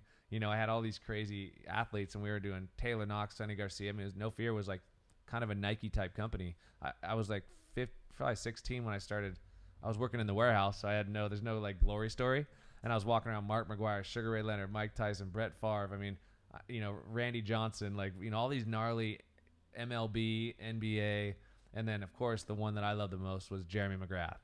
And Jeremy at one day said, I was helping him out always, this and that, really doing nothing. And he just said, somehow he's the one who pushed for me to be the team manager. So Jeremy's like, I end up climbing into the team manager position. We launched Spy. So I was already connected. So the Mini Warriors thing it was easy for me because I was working with all these athletes and going to all the races. So what I would do is I'd go to the races, and between the races, I'd go to the office for my office job. And then I'd go back on the road for 1, 2, 3 months, and No Fear and Spy and Reef Brazil and any company I knew or was associated with would sponsor it. So Mini Wars 2, 3, 4, 5, literally the journey just started, and we were out there, and it was so raw and it was so real. It's like Nick was, like moto was so moto that like I came from the beach. I grew up surf, skate, snow, not snow, but surf, skate, moto, bicycles was like my whole deal. But that crossover is, I think, what helped me so much. So even when I went into No Fear, it's like I understood culture. Yeah. I grew up in a crazy home with a lot of drug busts, a lot of crazy stuff when I was young. But the Mini Wars thing was crazy, and I realized that I loved helping people. And I saw these kids, and I was like, the conversations became so raw and so real that I was just taking stuff off the cusp, just that I thought was funny or different or whatever. And I wasn't asking, how's your spokes? How's your dirt bike? Who works on your bike? Well, I wasn't asking the traditional questions. And that's where I think anything today is really popular, is the natural, like what happens from the humor and just being yourself, like no different than us talking right now. The objective is obviously for anyone watching that we put some fun content or stories together for people that respect, your background, my background, motorsports, anything that they could take something from this. Yeah. So I was out there just having fun, concussions, getting beat up by these kids, came up with the ear game and all these things on the fly. I think actually Metzger came up with the ear game when we were out messing around. And then it's hard to say how dope it was, but it was so crazy because like I had no idea what I was doing. I was still riding dirt bikes for fun. And then I ended up breaking my back in 2002 because Pastrana thought it'd be fun to bounce off me off a jump. I landed on a hay bale, flipped 60 feet because he measured it, and then I ended up breaking L1, 2, and 3 in my lower back, and was in a turtle shell for a couple months. And during the turtle shell thing, Mini Wars is happening. I'm working for No Fear. I'm traveling the world in McGrath Pastrana. I mean, I'm a kid that literally was told you are going to fail. You do not fit into a system. I mean, I was beat up. I was bullied. I had everything. I didn't care, though, because I knew it wasn't my fault because it's not like I was being mean. It was just that I just happened to be a good candidate to get picked on, a little chubby kid. I think I had a mullet at one point, too. And it flapped, bring it back. It flapped out in the back. Bring it back. Yeah, how crazy is it that if you had that now, you'd be cool as fuck? Dude, but bring it back. If you saw mine how it flapped out, though, I might still get jumped. Was it like? It might still be really cool. It could be pretty dope still. How was your mullet in comparison to Twitch's dad? Because he had a fucking mullet, man. Well, first off, it's hard to compare. Like when I look at legends and when you talk about Twitch's pops, that thing was pretty heroic. That was heroic, dude. So props to that one. I mean, hey Nick, I got a job for you. Pull up Toby Price. Just pull up Toby Price's Instagram. You guys know Toby Price? I already know what this is. Yeah, you got to see Toby's mullet. He is representing the mullet as game. Good as Levi's. Which Levi? Sherwood. Nah, see Levi's shirt. Just go to his Instagram. Look, it's just go to his. But you guys know the same thing. Like if you were raw and you were at you're at an out. Oh, look at that. That is pretty. That's beautiful. But if he looks like it looks like that's his that looks deal, normal. That looks normal. It's like better now though. Look, he's got in this one too. It's better now. He's fucking gross. But I'm saying I love him. But he's gross. God, that one's good right there. Holy smokes. Oh my gosh. Oh, that thing is gorgeous. There's our guy. That's There's it. our guy. That's him. MVP, son. That's like a raccoon with a squirrel. That's like a raccoon with a porcupine. It's like a beaver up top with just a back. That one's pretty good too. You saw the mullet scene now? But yeah, look at that thing. It's so like gangly and just like it looks normal. That looks normal. So he's I guess my thing is this: when you go to an outdoor national, a rad raw like Michigan or Mount Morris or one of those, real America, and you see the dude with his Pabst beer or his Bud Light, and he's got this mullet and these suspenders. He's just sitting there. He's like living his best just life. degaffing the entire world, like literally, like just as long as you don't get, he doesn't see you. He doesn't even know you're there. That is the mullet that is just like timeless. Then you got the fashionable mullet, right? Where I mean, you're doing it because you know either if you're single, you're gonna get laid. Yeah, or, you know, yeah. There's It's a talking point. It's Yeah, a mullet. absolutely. It's a mullet with perks, dude. Business in the front, party in the back. You don't know what's gonna happen. Yeah, but you're- Levi's the epitome of that. Yeah. He's like, he knows he's pulling it off. He knows what he's rocking, dude. I mean, well, Yeah. first off, look at the style on a bike. I mean, the guy's like a game changer, and then that mullet just goes hand in hand. Big time. Look at the Pastrana thumbs up top left. I mean, I don't care. Like, he had to invent the thumbs up He at that invented angle. the He thumbs did. up. That's Like, he his. extended the thumb so Yeah, hard. like that, wrist backwards, wrist like backwards. dislocation of the thumb almost because it was extended. Like, Let's Google some Pastrana thumbs up, Nick. That's gotta happen. oh, that's a good one. God. So yeah. So I mean, when are we getting Pastrana on this bad boy? well, I mean, first off, this is the first show, so Yeah, we're just learning what the Gypsy's all about over there. Do you just want to look at it? Look at Look it. at first one. Oh my gosh, she's almost blinding Oh herself. my god! Oh, there you go. I mean, you don't even need to go bigger than that. That's it. I want to. You Can gotta you know. imagine? I always wondered this. Oh right? wow, That's heavy. dude. I mean, honestly, like all time. Look at that. That's a bit. That's it nothing right there. error That's right the there. original. That is the all-time. He could win the #1 hitchhiker of all time. Like who's like even if you don't pull over to pick him up, you're gonna pick him up because he's gonna be crossing the entire road with a thumb. Look at that one, double thumbs up. Go back to that. I don't know what's bigger, the thumbs up or the eyes. Dude, he's just. Look, it's double bulls, dude. He's giving Red Bull love right there. Oh my Damn, god. Travis, you always look at that. Dude, I put the Ethica patch on him. No shit. That was fun. Fuck, he's a funny dude. Oh, he's so good, dude. He's so funny. Look at that. I wonder. I always think about. So when you're at a Supercross, right? Like how many autographs James Stewart signed or Chad Rick. Like if you had a clicker for their entire career, how many autographs or whatever. Can you imagine the times that Travis has done thumbs up? It would be like, what would the number be?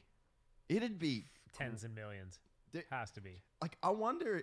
It couldn't be millions, but it'd have to be in 100,000. You don't think it's in the millions? You got to Maybe think. it Place is, we don't man. even see him throw the thumbs up, where he probably just kind of does it naturally. Yeah, it's Well, probably just like a It's just, knee jerk. yeah, thing. exactly. Oh shit! Probably should put that thing away. Well, you said thumbs up, and then you also said autograph signings. And when he first came in, what was that first race he won when he beat Ernesto in the Coliseum, LA Coliseum? LA Supercross. What was the first one? Like it was the first big something. Good guess. I forgot what it was. It was in like 98, I think. 98, 99. And he ends up beating Fonseca, who was, I think, the champ, whatever. That was East Coast. No, it wasn't. Had to have been. Fonseca was East Coast Oh, guy. you know what? It was some sort of shootout. It was some unique Or event. I maybe think, it on was its own. Vegas East West Yeah, shootout. yeah, Could have been maybe it that. was that. Anyways, through all the Supercross, I was at every single one with him and every single outdoor through his entire racing side of it. And he would, after he'd in many cases win or hopefully do good or crash out big, he would sign autographs we would walk up to watch the 250s when he was in the lights class. And we go up there, and when he's all, guys, just let me just watch the race because he loves racing. When it's done, though, I got you guys. The entire stadium would funnel till like 11 to when Feld or whatever Yeah, they were would there shut had to everyone kick out. us out. And Yeah. I'm like, dude, just signing, smiling, signing photo. Dude, the kid is the epitome or the prime example of complete gratitude for what he loves and appreciation for understanding that he's able to provide and make a living really doing what he loves. But man, the autographs, I think it's easily in the multi-millions. I don't even know what it is Yeah, because I'd have to agree with that. one for sure. event, like you said, if a stadium, Yeah, you got to think if there's 50,000 people. and he funneled multiple. How many? Look how many years too. Yeah. Oh, dude. Damn, I want to know that stat. Like, I wish that we had a stat for that because, I mean, you could Google image. I wonder how many we could actually Google image and count just on Google. On searches. That thumb looks pretty bent. He might have had a break in between that one. What happens if he fucks up both thumbs? What does he go to? He just run it. He'd be like this. Hey, hands behind his head. He's doing the trooper downstairs. What up, dog? That's like, I wonder. He's doing that. You know, No, he's not. people take insurance policies out on shit. Like, who was someone insured their legs? Like some dancer. It was like a multi-million-dollar insurance deal on his legs. Travis could legitimately insure his thumbs. Oh, absolutely. That's an asset, totally. man. Jennifer Lopez, she was the first one to insure, but I think mine Hey, went we'll off, too. fix that camera there for us, I think dude. mine went off, You have to. Mine shut off. No, just lift up the back leg Get a there. charge. Sorry, guys, technical difficulties. All good. There it is. My Boom. battery, I think my battery There it died. is. Oh, we weren't filming this entire time. Are we? Oh shit! Oh shit. I actually want to check YouTube just to make sure we're live. So keep going on the Mini Warriors thing. I get it's weird to tell the story because like I feel like it was so damn adventurous and exciting, and I guess if anyone's seen the videos that you've kind of seen the crazy journey, and now that was when you had no social media and no YouTube channels. So picture the only way you could see things was through these videos, and no Yeah. one was focused on kids, so no one really understood except for Dirt Rider and Dirt Bike, and the magazines would do Loretta's covers, but Yeah. no one. All of a sudden, boom, these kids would appear, and there was Carmichael's, there was Stewart's, but I guess to be a channel that dedicated to the kids, and even Sheckler was like 11 or 12. I mean, Sheckler. Dude, that's where I found out about Sheckler. I knew On Mini never, Warriors. Yeah, Same I with never me. heard about Ryan Yeah. Sheckler until See, Mini Sheckler Warriors. had your back, dog. He was right before that. He was on Barbara Walters 2020, a big show, out here. But the kid, he's been a legend since he was so little. Dude, you can watch Mini Warriors. Oh, yeah, they're all on 98 YouTube. Greatest hit. I need to revisit them. It's been too long. Man, like Mini Warriors 4 was the one for me. I Yeah. think that was the first one that I got on VHS. That was the first one I think that all sports were included. Ah, Not so just that's moto. yeah, that's That's probably why- the Sheckler one. Majority of all sports were included. Yeah, I mean you had Topher and those guys in like 3. But Dude, 4 Davey was Millsap. like What's you wrong? had What's wrong with Sean Whiten? 4, 3. 4 or 3. That's right, Point X Camp. So Yeah. Point X, dude, there's a lot going on. Like I said, there's so many points. Like we had Point X Camp, which was like a full, no one could ever take Woodward, but we had, obviously we had a California-based camp. It was 1,000 acres, mega ramps, Danny Way. A lot of guys were practicing out there, and the Mini Wars thing was honestly a fun. Look at that shit. That's so sick. The coolest part was Justin Justin Hill. That's Justin Hill. insane. Shit. No. Yeah. Running a #1 plate Old this David. year. Look at Millsaps with his little donut, his little neck doughy. Hopefully we don't get pulled off YouTube Jesse, for this. uh, Jimmy Should be Nelson. sweet. Jimmy Nelson. Josh Hill. Damn. Oh, this is memories. But why Kelly is it- Tedder. But why Oh, is was it- that a drone?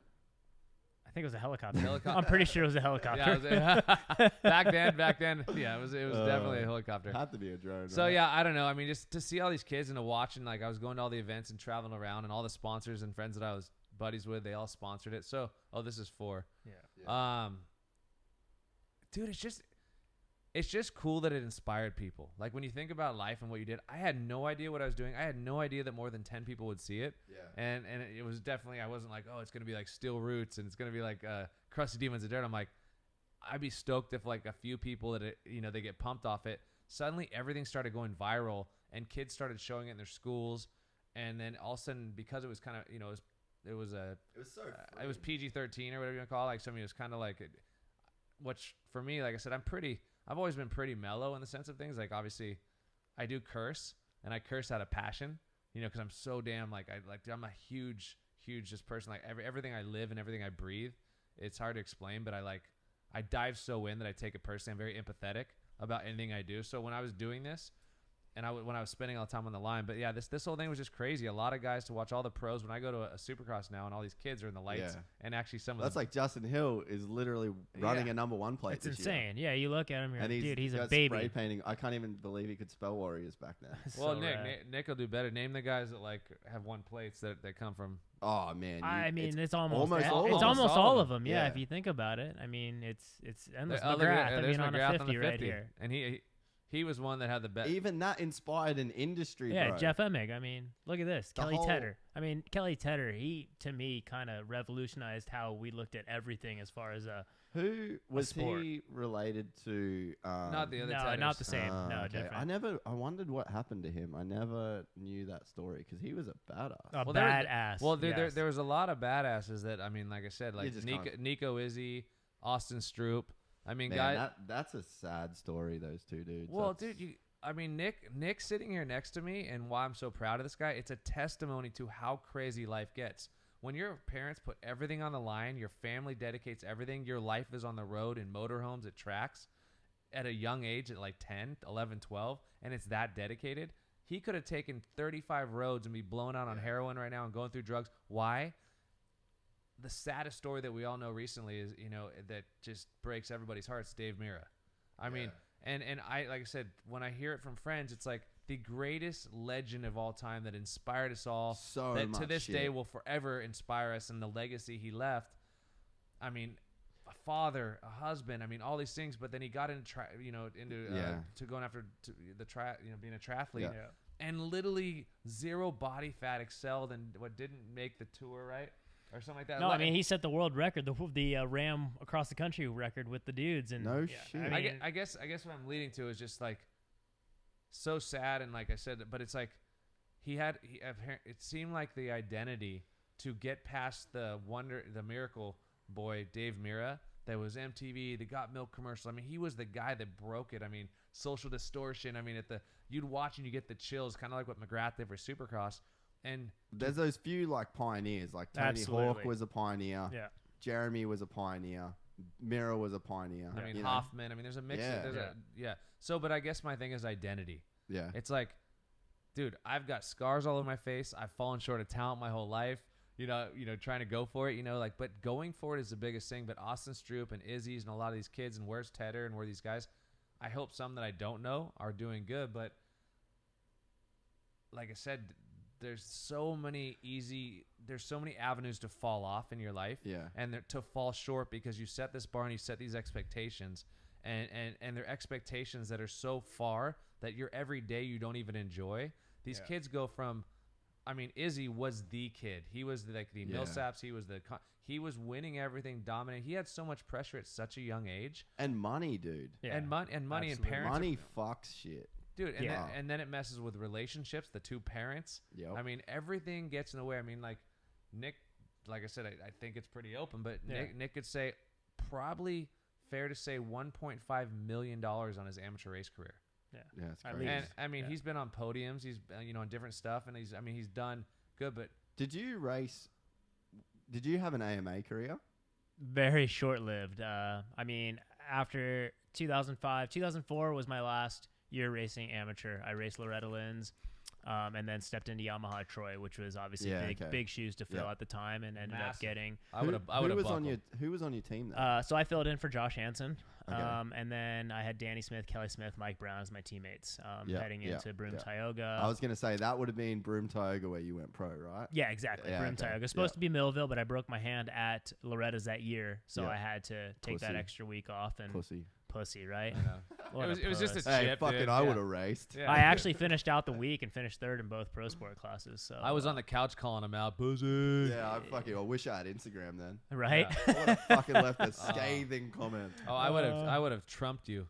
Oh man. Everyone just got so quiet. It's almost like I could have said anything in the world, but all of a sudden you bring that up, it's like, wait, what were Boom. I did. Keep going, Nick. We fucked you up. Yeah, You we were totally in did. Yeah. So I mean, my pro career, let's be honest, was essentially nothing. Like I'll man up to it. It was nothing. I made mistakes. I took the wrong decisions. I didn't listen to the right people. I thought I was 18-year-old know-it-all. And I think going back to Malcolm's point, you're so blind at such a young age that you really only know one thing. You have a one-track mind. You're at an age of, let's say, 8 years old. Now it's like 8 to 10 years old. You're in magazines. You're in digital content. You're on websites. You're the homepage of sponsors now. So like that pressure's already there at such a high level that you need to sustain it. You're obviously at an 8-year-old mentality. You're not thinking that. Yeah, there's no like innocence of being a kid. No. Like I got to be a kid yeah. until right now. I'm still a fucking kid. You know what I mean? I mean, I think we all are. Dude, But I never had that pressure of, like it's sort of, I'm sure if you could do it again, you probably would go do it again. I just know what I it mean? wouldn't.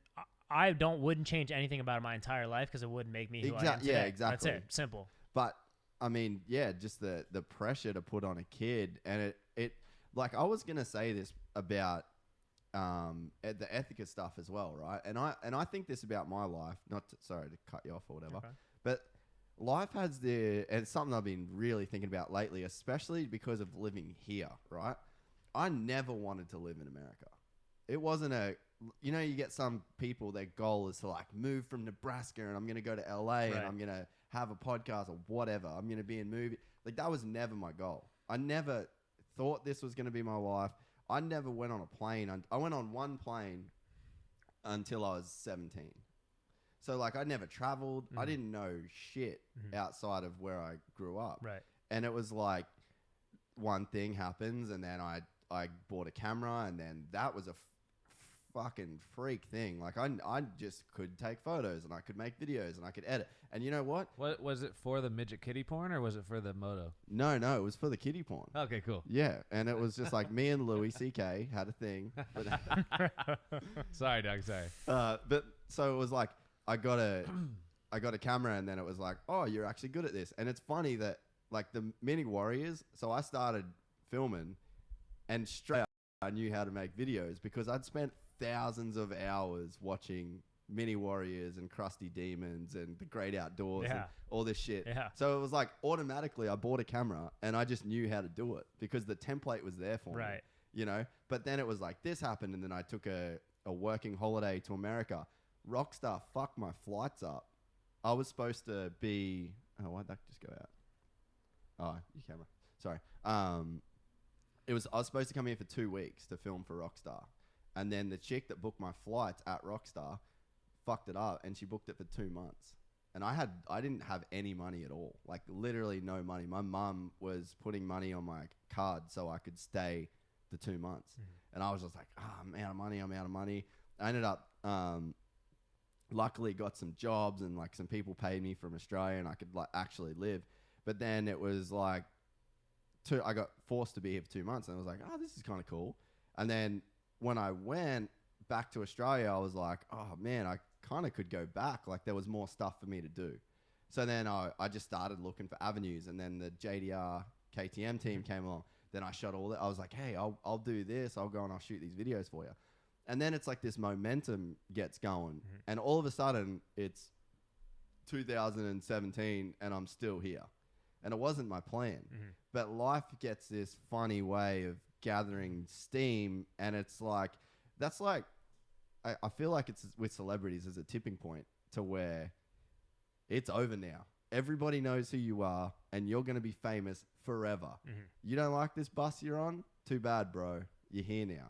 And I think that everyone's life has moments where there is those like little tipping points to where, you know, maybe it was something you did in your amateur career, or when you went pro, or with Ethica, or whatever happens. And then it's like, this is life now. Yeah. It wasn't part of the plan, but the momentum just keeps rolling. And all of a sudden you're in this place that you didn't really think that you'd be in, you know? Absolutely. Shit, I think I just found mine like a couple months ago. I think you're continuously finding it, you know, and the problem is like if you live in the past, you'll never be able to grasp and harness and like take all those things that were actually just stepping stones to get to your true potential.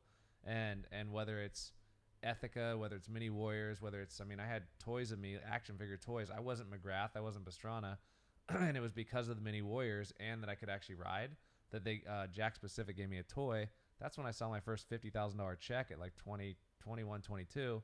And I'm like, and I walk into Toys R Us and kids are like, that's Malcolm. And they're running up with my blue haired motocross toy. I'm like, this is banana clip. Just like, this is like crazy. Right. And so anyways, my point is like, if you look at all these things, but sometimes for a while you look, and then how a celebrity or whatever you get to a certain thing is, they're all blessings in whatever words you want to use, but God, they're all really just stepping stones. So the weird thing is when you do have a mix of ones that you feel so humble that, you know, I grew up blessed. You know, like I said, there's nothing negative. I had rad grandparents, family, this and that, a lot of passings, a lot of chaos, a lot of things I saw at a young age. You know, having not a dad around and my mom, and then my mom just opening up our house as a giver and a caretaker. She loves people and was helping all these people. They just happened to be going through meth problems and coke problems and you know, things like that, ether. So our house was gnarly till I was 16, but it taught me so much about judging, about life, that's why I really, when you talk about race or you talk about people, or you talk about nationalities, culture, I've seen it all, and I've seen the lowest points of people where their teeth are falling out from drugs. They're going to jail for 10 years, you know, for getting busted for dealing, you know, rest in peace. My uncle, you know, something happened. We found him, you know, completely scalped, you know, like, which was just heavy, you know, and like, you know, he was a gnarly, like kind of Hell's Angels type guy. Yeah. And so these are all things that we went through. My cousin had cancer at 16. Kelly, I love you if you're listening. She literally is the rock. She is such a damn warrior. I think I might have told you the story when we were driving out there. Yeah. But cancer at 16. In high school, she lives with my mom and me. We live in a trailer home now, by the way. We had this house, lost all this other stuff, and we live in a trailer home. I moved to San Marcos, which was all, I'd say dominant. I was a minority. It was dominant Hispanic. Yeah. So, which is cool. Was fine with me, except for little white dudes getting rolled. Dude, I was getting jumped like all the time, and my cousin, had no hair, and she's living at my house, and I'm new to this. Is like I'm new. Cancer's crazy. Like we don't know what is going on, and the first fights I started getting in were because people were making fun of her with no hair. I'm like, I'm a lover, not a fighter. Anyways, go back, I guess fast forward to today. She's had 5 hip replacements, 5 knee replacements. She worked in criminal justice. She had her bachelor's degree, and they said, oh, you don't have a master's degree. Even though she was so good, they said you can't grow. They gave her a glass ceiling as a woman, which I think is just stupid. And so she went back, got her master's degree, came back 2 weeks later. Came back after her master's degree. They gave her the position, and then 2 weeks later found a softball-sized tumor in her head, removed it. I'm talking Frankenstein out the back. She's just such a stud. She's back to work 2 weeks later. I transitioned to this story because who the fuck am I, right? I'm sorry. I love everybody. Like the dude that has nothing, the dude that has everything, the dude that was born with a uniqueness that's different, whatever. But that's my biggest thing of life. But I mean, when you watch up and you grow up with these elements, success is kind of only what you manage in your head. Nick and I are going, dude, the ride out with you and Jeremy Mullett, insane. Why? People just being human, no judging, no levels, no platform. I'm not photoshopping the scars on my face. I'm not, the chicks aren't taking the cellulite off their butts just to show it on on their post to get their one angle. They're embracing who the hell you are. And I think that's the biggest thing. But when you look at success, when you look at all these different things, that's the most damaging part, is that everyone has something so unique. I will never be you. I can't be Nick. I can't be freaking Big Daddy Nick over here. I can't be you guys, but you guys have something so crazy that you're brought here to give. But sometimes we spend so much time trying to be the 90 that everyone else is. We never truly live. Then we live with regret because now we're older, and, meaning down the line, and we look back and we never truly took those steps to speak. So when you got guys like that have pressure like him at a young age in motocross or any sport, or musicians or artists where you see Amy Winehouse or Kurt Cobain's or all these legends we look up to that inspired, it's like you get lost, your circle gets lost. Everyone is attacking, everyone's judging, this and that, and people are judging, but no one's caring to look, to ask, to learn. And instead of going, oh, Nick, dude, $1.5 million your dad spent, oh, way to not win a Supercross title, this and that. It's like, it's so easy to attack, but also it's like, dude, that's rad. Your parents backed you. That's crazy, dude. You gave it your all. I remember you sweating here, taking these classes, taking your own money, side hustling here, working this job so you could race, going to get a pro career in Canada, doing good, landing on some podiums. Dude, 21 years old, getting married, now young, 31 young, working with me again. And it's just like, you look at these steps, it's all steps. Yeah. But it's easy to fall off. So the only thing I'd say is it's easy to attack people when they're having a hard time, whether they're famous or just trying to figure out their true legend. And I think I'm sorry if I got lost a little bit, but it's just so crazy. Like, that's all that happened with Nico. That's all that happened with Stroop. Great kids. I love the kids. Just when you get in though, and especially if you get on some gnarly ones like heroin and different things like that, dude, heroin, I didn't realize how addicting it was till I had employees under Ethica that I didn't realize had it because I was so naive, even though I grew up in a home that was around a lot of stuff. Dude, heroin is the hardest thing in the world to get off of when you get on heroin. And it's wise because you could be telling me, dude, I'm getting better. I stopped. I'm this and that. You become pathological and you almost believe what you're doing. And I'm like, oh, okay, cool. I almost rehired someone that I let go because she cleaned up. I actually got her a job at Volcom, because I believe she cleaned up, and then she relapsed again and went back out. And I pray she's, good, no names, but it's like, it's just, life is so damn crazy. And it's that like momentum shit.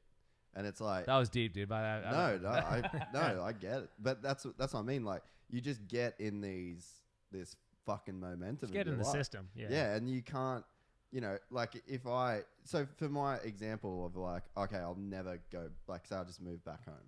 And it's like, I've got this and this and this and there. And then I wouldn't have this. And then I wouldn't have these people and these friends. And then, you know what I mean? So it's like, even if it was that decision, it's not as easy as just making a decision. And it's so easy to judge. And I think like that's probably one of the good things that like I saw a lot of like stuff growing up as well with like, you know, friends that their dad had kicked the shit out of them every day. And it was like, you sort of, the first thing you said is something that I've been trying to really live by is intentions. Because you can say a fucked up thing to somebody, but not really have the intentions of hurting that person with what you say. Mm-hmm. Or you could say something nice and the intent is like, I really fucking hate you. So it's like, it's this weird thing. And then you get these people, like you said, dudes with their teeth falling out. Like, they're not bad people. Like, they're not there in that situation because they're a piece of shit. Like, the momentum of their life just led them to be in a super weird place. And it's not really a place that they even want to be.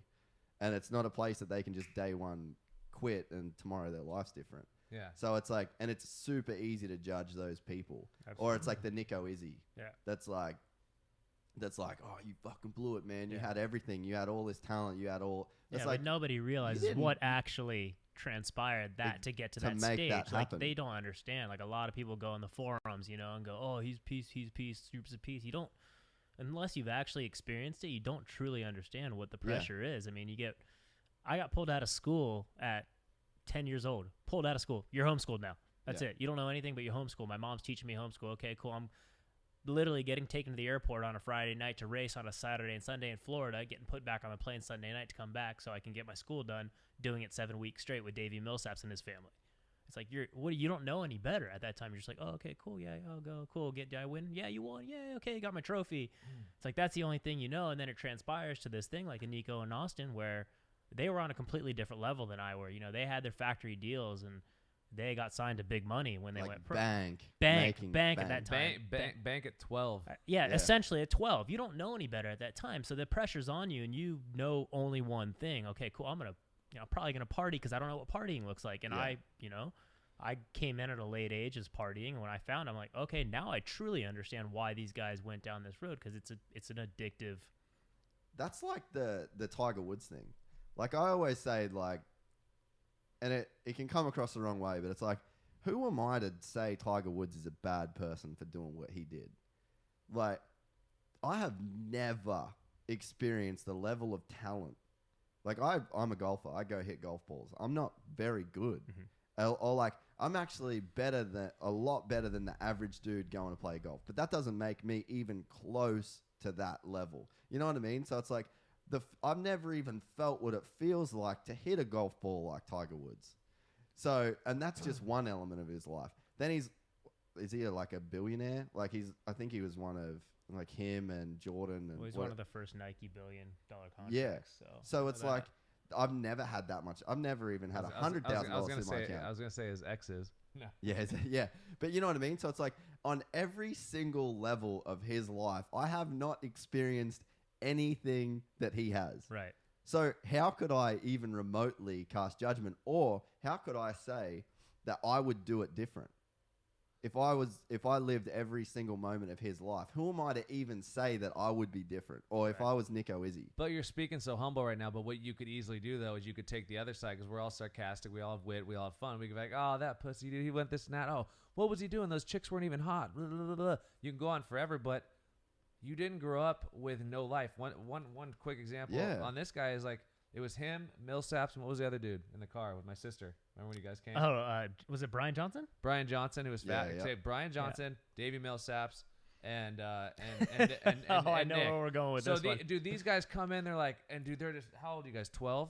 Maybe 12. 12-ish, right? All in that area, 12. They're in the back of my car, you know, they're the back of my truck. We're driving, we're probably riding and doing photo shoots. But then I'm like, hey guys.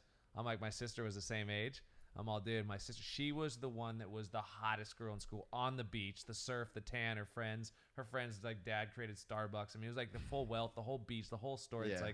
It's like Laguna Beach TV show, right? Yeah. So all of a sudden I got these guys coming in, good looking, you know, some good looking dude. No, I was going to say some good looking, some questionable. No. What up? I'm just kidding. What up, Davey?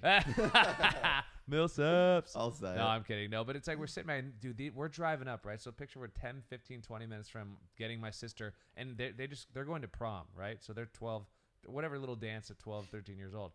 They're like, dude, what up, dude? Dude, I tell a chick like this, dude. Me, dude, my guns, dude. When I smoked with my racist, dude, she probably knows who I am. What up? You know? Oh yeah, I know how to talk. No, it was like I'm not even like it was so in whatever They realm. were so it into was so themselves. no, it was so confident that it was like it was this chatter. It's like yeah, what's up? You know what I'm saying, dog? Yeah, like just confidence, just exuding out my car.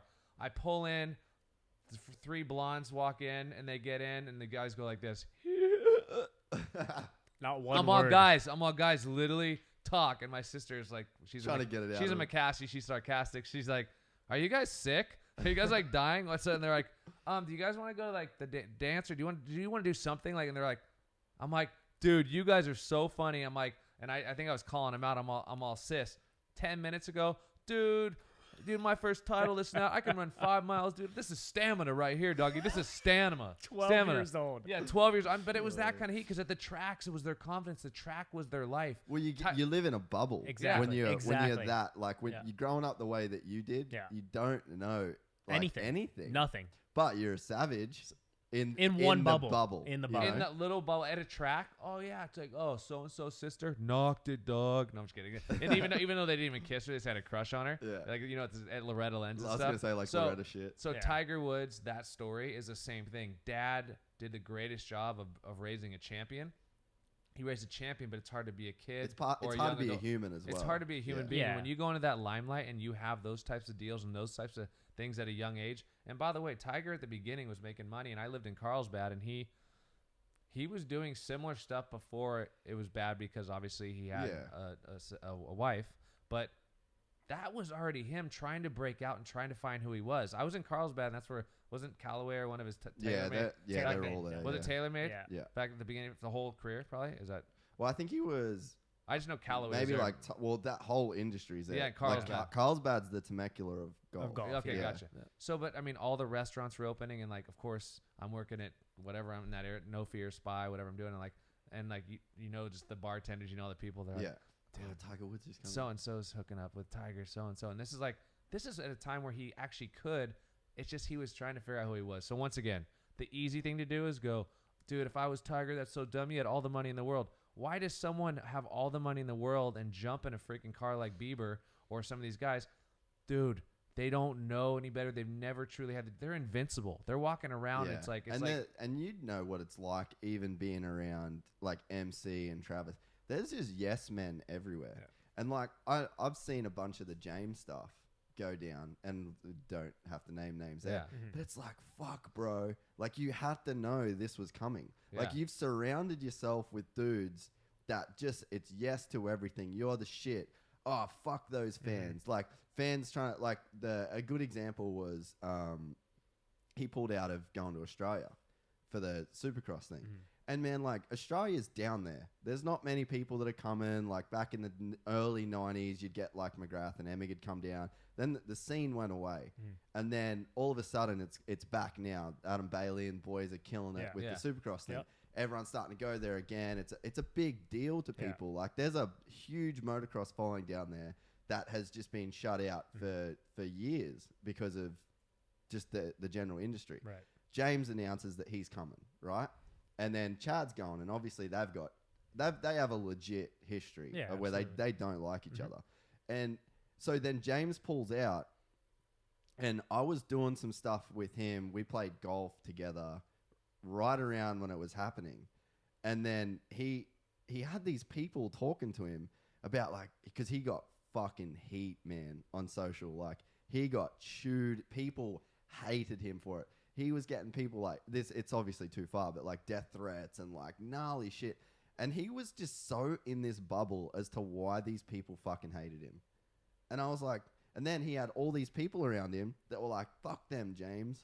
And I'm like, no, dude, fuck you. Yeah. Like you said you were going to, like these people have a legitimate reason. Yeah. And all of a sudden you James Stewart and you lose the reality check of someone saying, nah, man, you kind of shit the bed on this one. And he did. And it's like you make your bed, you sleep in it. But when you've got money and you've got success and people want to be on the James Stewart train because with that comes private jets, nice hotel rooms, tables, because really like money and fame gets you distance from the people that you don't want to be around. And like, dude, I'm a dick about that stuff sometimes. Like when I won't go to Vegas and stand in a line. On that jet life? You on that jet life, dog? I'm not quite on jet life. But I'm not going to a nightclub unless there's a table. And because I honestly don't enjoy going to nightclubs enough to go without that. You know what I mean? But guess we know who we're not inviting. Yeah. We wait in line, dude. No, I'm just kidding. But, see, No, I'm just kidding. but like, I'm just kidding. but straight up, I'm be like, that's like a distance thing. So obviously, like money hasn't created that distance, but I know people that have that money. So it's like I can see why these people want to stay on the good side of James Stewart because there's all the perks that come with it. And you would have seen it with Hanson, Travis. I feel like Travis has done a good job of keeping a pretty tight circle around him that actually keeps it fairly real though. But like Hubert. He ain't no yes man. Hubert's about as real as it gets. He ain't no yes man, son. No, absolutely. But you know what I mean? So then you get this distance and then you get, again, it's this bubble and then you've got no one telling you no. And I'm like, I was the only dude there saying like, you honestly can't see why these people are pissed. Yeah. And he's like, oh, but yeah. I'm like, no, dude. Like, I'm here with you, right? And we're playing golf. You can jump on a plane and like do what Chad did. Chad broke his ankle at Straight Rhythm and just went to sign autographs. All of a sudden, you do that, you're the biggest hero ever. Yeah. It takes nothing. Like, he had a business class ticket. You just put on a moon boot, and which he didn't even have on because we played golf. And you go to the race. And then his whole retirement thing where he's like, he hasn't even retired. And he's like, coming back, I'm not done. Like, no, you're done. You're done. You're done until you're on the start gate. You know what I mean? Yeah. So it's just like, it's just these... You get into that bubble and then you get the yes man. And so with Tiger Woods, and then, you know, his whole deal is like I think too, like, have you been to Japan? This is a weird reference. But I have. Japan has a super oppressive culture. Like, everyone's pretty quiet. Sexually, it's super oppressive. And that breeds like really weird shit. Because just like you with the moto dudes with partying, right? It's fully taboo to party now. Yeah. Like when MC and it didn't matter. But then Emig lost his ride for weed or whatever. And then it's like, okay, I guess we need to pull the pin on this. But like, so what's the first thing that Nico Izzy, Josh Hansen, fucking Millsaps, all those, what's the first thing they want to do when they move out and they're by themselves and they got all this money? They want to party. Yeah, because absolutely. Oppression. Yeah. Because that oppression breeds like a rebellion in a sense, and it's the same in Japan. You go there and there's so many hotels that is just by the hour because they just go in and there's like a crazy hooker culture. It's like it's just a weird place around sexuality because it's so oppressive, and it's that same. So with Tiger Woods, it would have been like big old Earl Woods is just going, you got to grind, you got to do this, you got to do that. It just breeds oppression because, like you said before, you don't sort of really even know who you are. You know Tiger Woods the golfer, but you don't really know Tiger Woods the dude, you know? And it's the same, and I just feel like that's the same in a ton of different arenas. Well, I mean, you hit a lot of points. I mean, I think at the end of the day, everyone has their own pressures they face. Everyone handles them differently. Some people get born into young opportunities that don't really get to understand the other ones. Like, Moto was like literally this little bubble. Yeah. Everything outside the real world, which is why it's crazy with Nick. Like I said, now watching him know so much about so many different cultures and music and this and that. It's like the kid would stop and be shy, and my sisters there wouldn't say anything, and they thought they were on top of the world because they were in Mini Warriors. They were friends with Pastrana. I mean, I'm saying not just you, but those types of things. Yeah. Right. But one thing to James Stewart and to Australia and to life and all these different things is half the battle is like, people get so competitive that they have to win. Yeah. Right? Like going to Australia, right? That's like a luxury. I mean, in a cool way. It's like you go, it's not like you're out here. It's like you go, they bring a few pros. I mean, honestly, if you don't win, life's not over. You probably get your show. No one cares. People just want to they just want an autograph. But they want an autograph and they want you to show the word ship. It's Valentine's Day. They're out of flowers. So you bring your chick, you come home, say, you give her nothing. Fuck you. She's like 3 months later, you're making up for it and this and that. If you would have took a napkin and wrote some cool little note and at least chipped something, then you could at least show that you thought about it. Travis, it's intention. Yeah. It's intention. Like exactly what we've been talking about. I forgot what Gravity Games, when Pastrana got knocked out in the Gravity Games, and basically in the first run, and then basically came in. No one realized how bad it was. It was one where he actually walked into the stands. Walked into the stands. I mean, mental, like the gnarliest concussion ever. Like, doesn't remember going to the stands. We had to go up and grab him, bring him in. And because he was a big motocross guy, but Rob Van Winkle, Vanilla Ice, he's a good friend, and he's actually probably one of the most stand-up dudes. He seems like a super rad guy. Dude, I asked him I threw Sheckler's birthdays from like 14, 15, 16, 17 to probably 20. I didn't do his 21st. That's when it stepped up, and some JJ and some boys brought in Snoop Dogg and stuff. But I threw his one, and I basically asked Vanilla Ice, who I met because of McGrath back in the day, who saved me. I was partying pretty hard one night, and this is when he's Vanilla Ice, like he's the guy. And Jeremy just won the Supercross in Dallas, and we were at this party. Everyone was in limos. It was the last limo, and I'm like, dude, I'm broke. My credit card was maxed out at $200. You know, I'm like, what? And Rob, some guys all, no room in the limos. Last one. I'm like, there's no. I mean, there's no nothing. Phones. And there was shit. maybe a phone, but it was Get dead. a pager. Yeah, maybe a pager. Like if you do the words right, it's spelled boobs, which is pretty cool. So all of a sudden, Rob Van Winkle goes, he's with me. He grabs me. Anyways, we went to party. We went back to his house and saved me, and Jeremy and everyone was there, luckily. And we partied till like another day. But anyways, we're at that thing. Travis comes in. He's like, I can't go out. He's like, I'm gonna let people down because I can't literally. They won't know, and that I can't literally. Yeah, they don't get it. So if I go out and I don't jump, and I it'll look bad. And then dude, everyone had a lot of unique advice, but Rob Van Winkle said this. He said, these people love you. They're here to see you. Dude, just go out there, do a hot lap and wave to them and come in. Sure enough, Travis goes out there, out of his mind, delirious, this and that, ashamed of himself because he can't perform in front of his fans. Does a hot lap, a couple laps, can't do any jumps, and he's in bad. I think he broke something too. Maybe he didn't break anything, but his head was bad. That's bad. Comes back in, and I sat there, and I'm like, lesson learned from me. I said, wow, all you need to do is ship. All you need to do is deliver. And that's where James Stewart could have went with 500 scenarios to Australia. James Stewart probably could have a really unique race career, making more than racing Supercross because he's James Stewart doing European events. Doesn't even have to win. He's James Stewart. You know what I'm saying? Tiger Woods. You know, I mean, everyone. It's like there's so many careers after your careers. I mean, McGrath's been retired for he's almost 20 everywhere. years. He's one.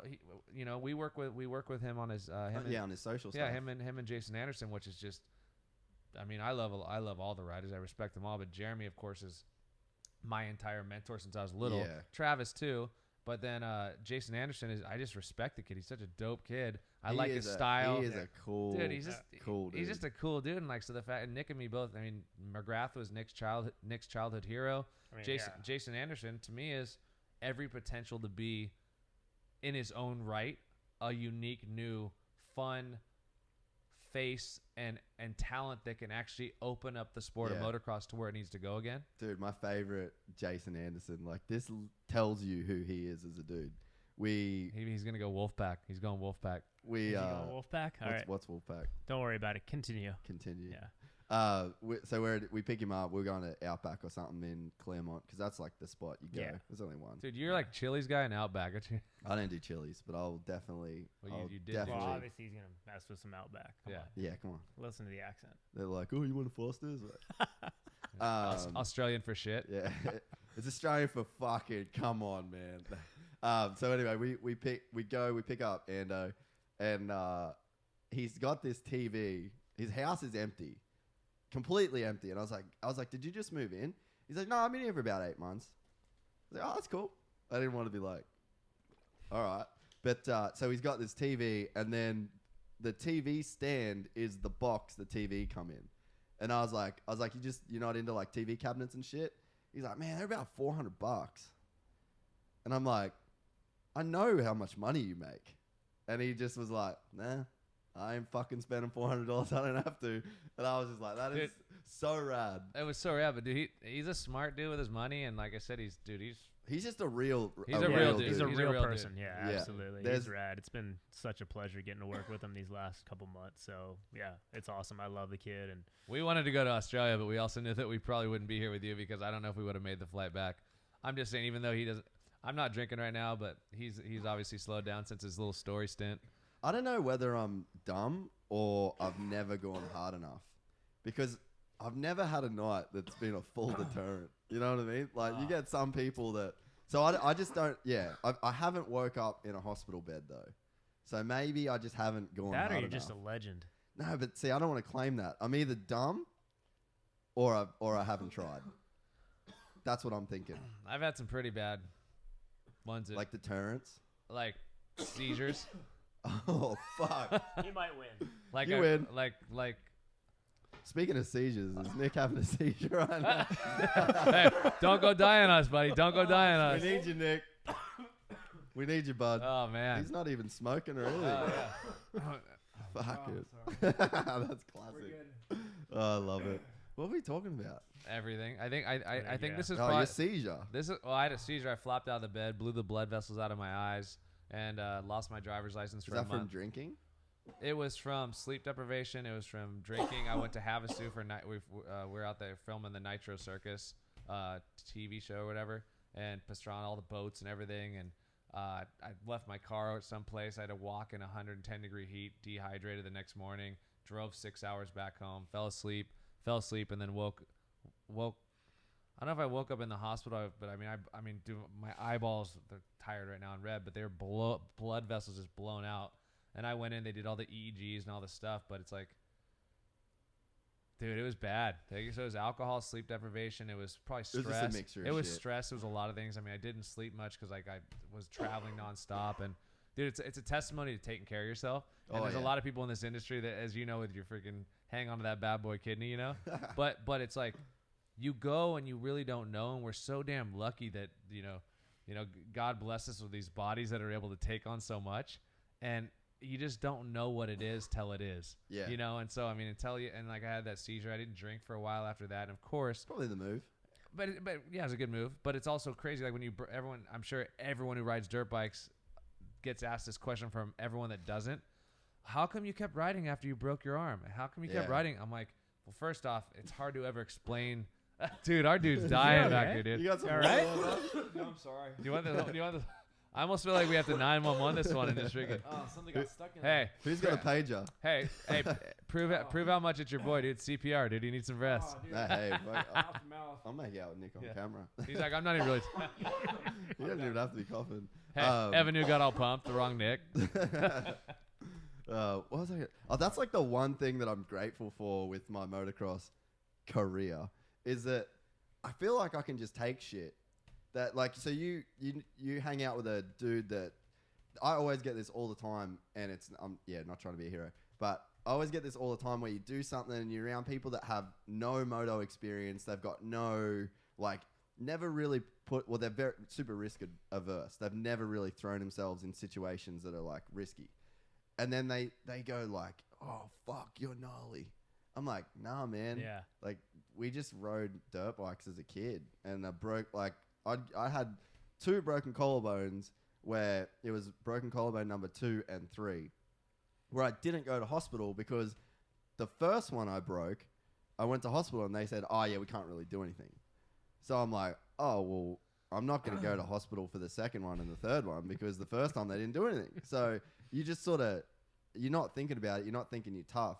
And there's always a tougher dude at a motocross track, or there's always a tougher dude in, like you got Travis and Matto. They're fucking gnarly. They're so far on that end of the There's spectrum. tougher, and then there's just psycho. It's like it's like who's injecting what to kind of get past that next thing. I mean, cortisone and dude, shit. I mean, Danny Way is one of the gnarliest, and Hoffman. Oh, Hoffman my and Danny God. Way, like you just don't even step. Because it's No. like what dude, the X Games when he freaking clipped this thing, I think he had a broken foot, broken something, whatever, and went out there, won the gold medal, I think, right, that year, and literally went back. The fact that he went back out broken, I know it's adrenaline, I know this, but dude, when it's broken, you know how gnarly a break is. Oh, yeah. And I mean, anyways. So, And it's not like they're down at the Playa Vista skate park. Yeah. They're on X Games in front of millions of people with money on the line, and they're not doing a trick they know they can land. That was the crazy thing with that whole heyday of freestyle. Yeah. Was so fucking heavy, like way heavier than people realize. Because like Travis is sitting up there about to do a double backflip, not knowing if he can do a double backflip. Right. It's like wrap your head. Like, when do you go in something that is so big, so much pressure, just the infinity everything, and you sit on a roll in that most people wouldn't ride down on a dirt bike anyway, Right. and then about to do a trick you don't know if you can do. But you said something fucking gnarly. a second ago, and it's that crazy mentality that separates those people. Is Danny Way, and if you look at prior to even X Games and what they did, Pastrana even still, secondary was the money. Secondary was the TV. It's the fact that if there was nothing there, period, and no They'd one still else do was it. around, they would do the exact Absolutely. same thing. Dollar bets. That's the separation of that posturing up on who you are, and dude, you're invincible. I mean, like I said, I've broken tons of bones, wrist multiple times. I mean, I hucked it. I sent it, dude. If I saw 100, I mean, I went to Hawaii, and it was like Clifford Adaptante and all these guys in Hawaii. It was the longest existing motorcycle event called the Garden Island Motorcycle Club. So I'd bring McGrath out there, David Pingree, all these old school dudes back in the day. And then they built this big freestyle ramp, and Crazy Leonard's this Hawaiian dude that would just huck everything. It must have been 120 feet, but two 20-foot mounds. I'm sorry, the landing was 10. The takeoff was 20. And dude, it was chipped up. You know how like you get those little pictures? And dude, I'm sitting there. It was Trevor Vines, Clifford Apton, my idols, right? By the way, I hucked it, but these guys were they were the freestyle guys. Yeah. And dude, I'm sitting there, and everyone's waiting. There's all these fans around. No one would jump it. I'm like, I jumped on a clapped out 98 RM250 that looked like Sanford & Son, just dun dun dun dun. The thing was just so beat down. I'm all, I'm just, and me, my mentality, that little bit of 1% to the 100 that Danny Way and all these legends have. Yeah. But that 1%, I said, dude, no one's gonna fuck with me. I got this thing. Boo. Luckily, I landed it. And then I'm doing back in the day, which again, I didn't have a ton of tricks, but I did my heel clickers and all my little stuff. Dude, and the people were going crazy in Hawaii, but once again, I could have died. Like, if you come up short or long, you're blowing yourself apart. I ended up jumping it like 25, 30 times through the weekend, during their big event.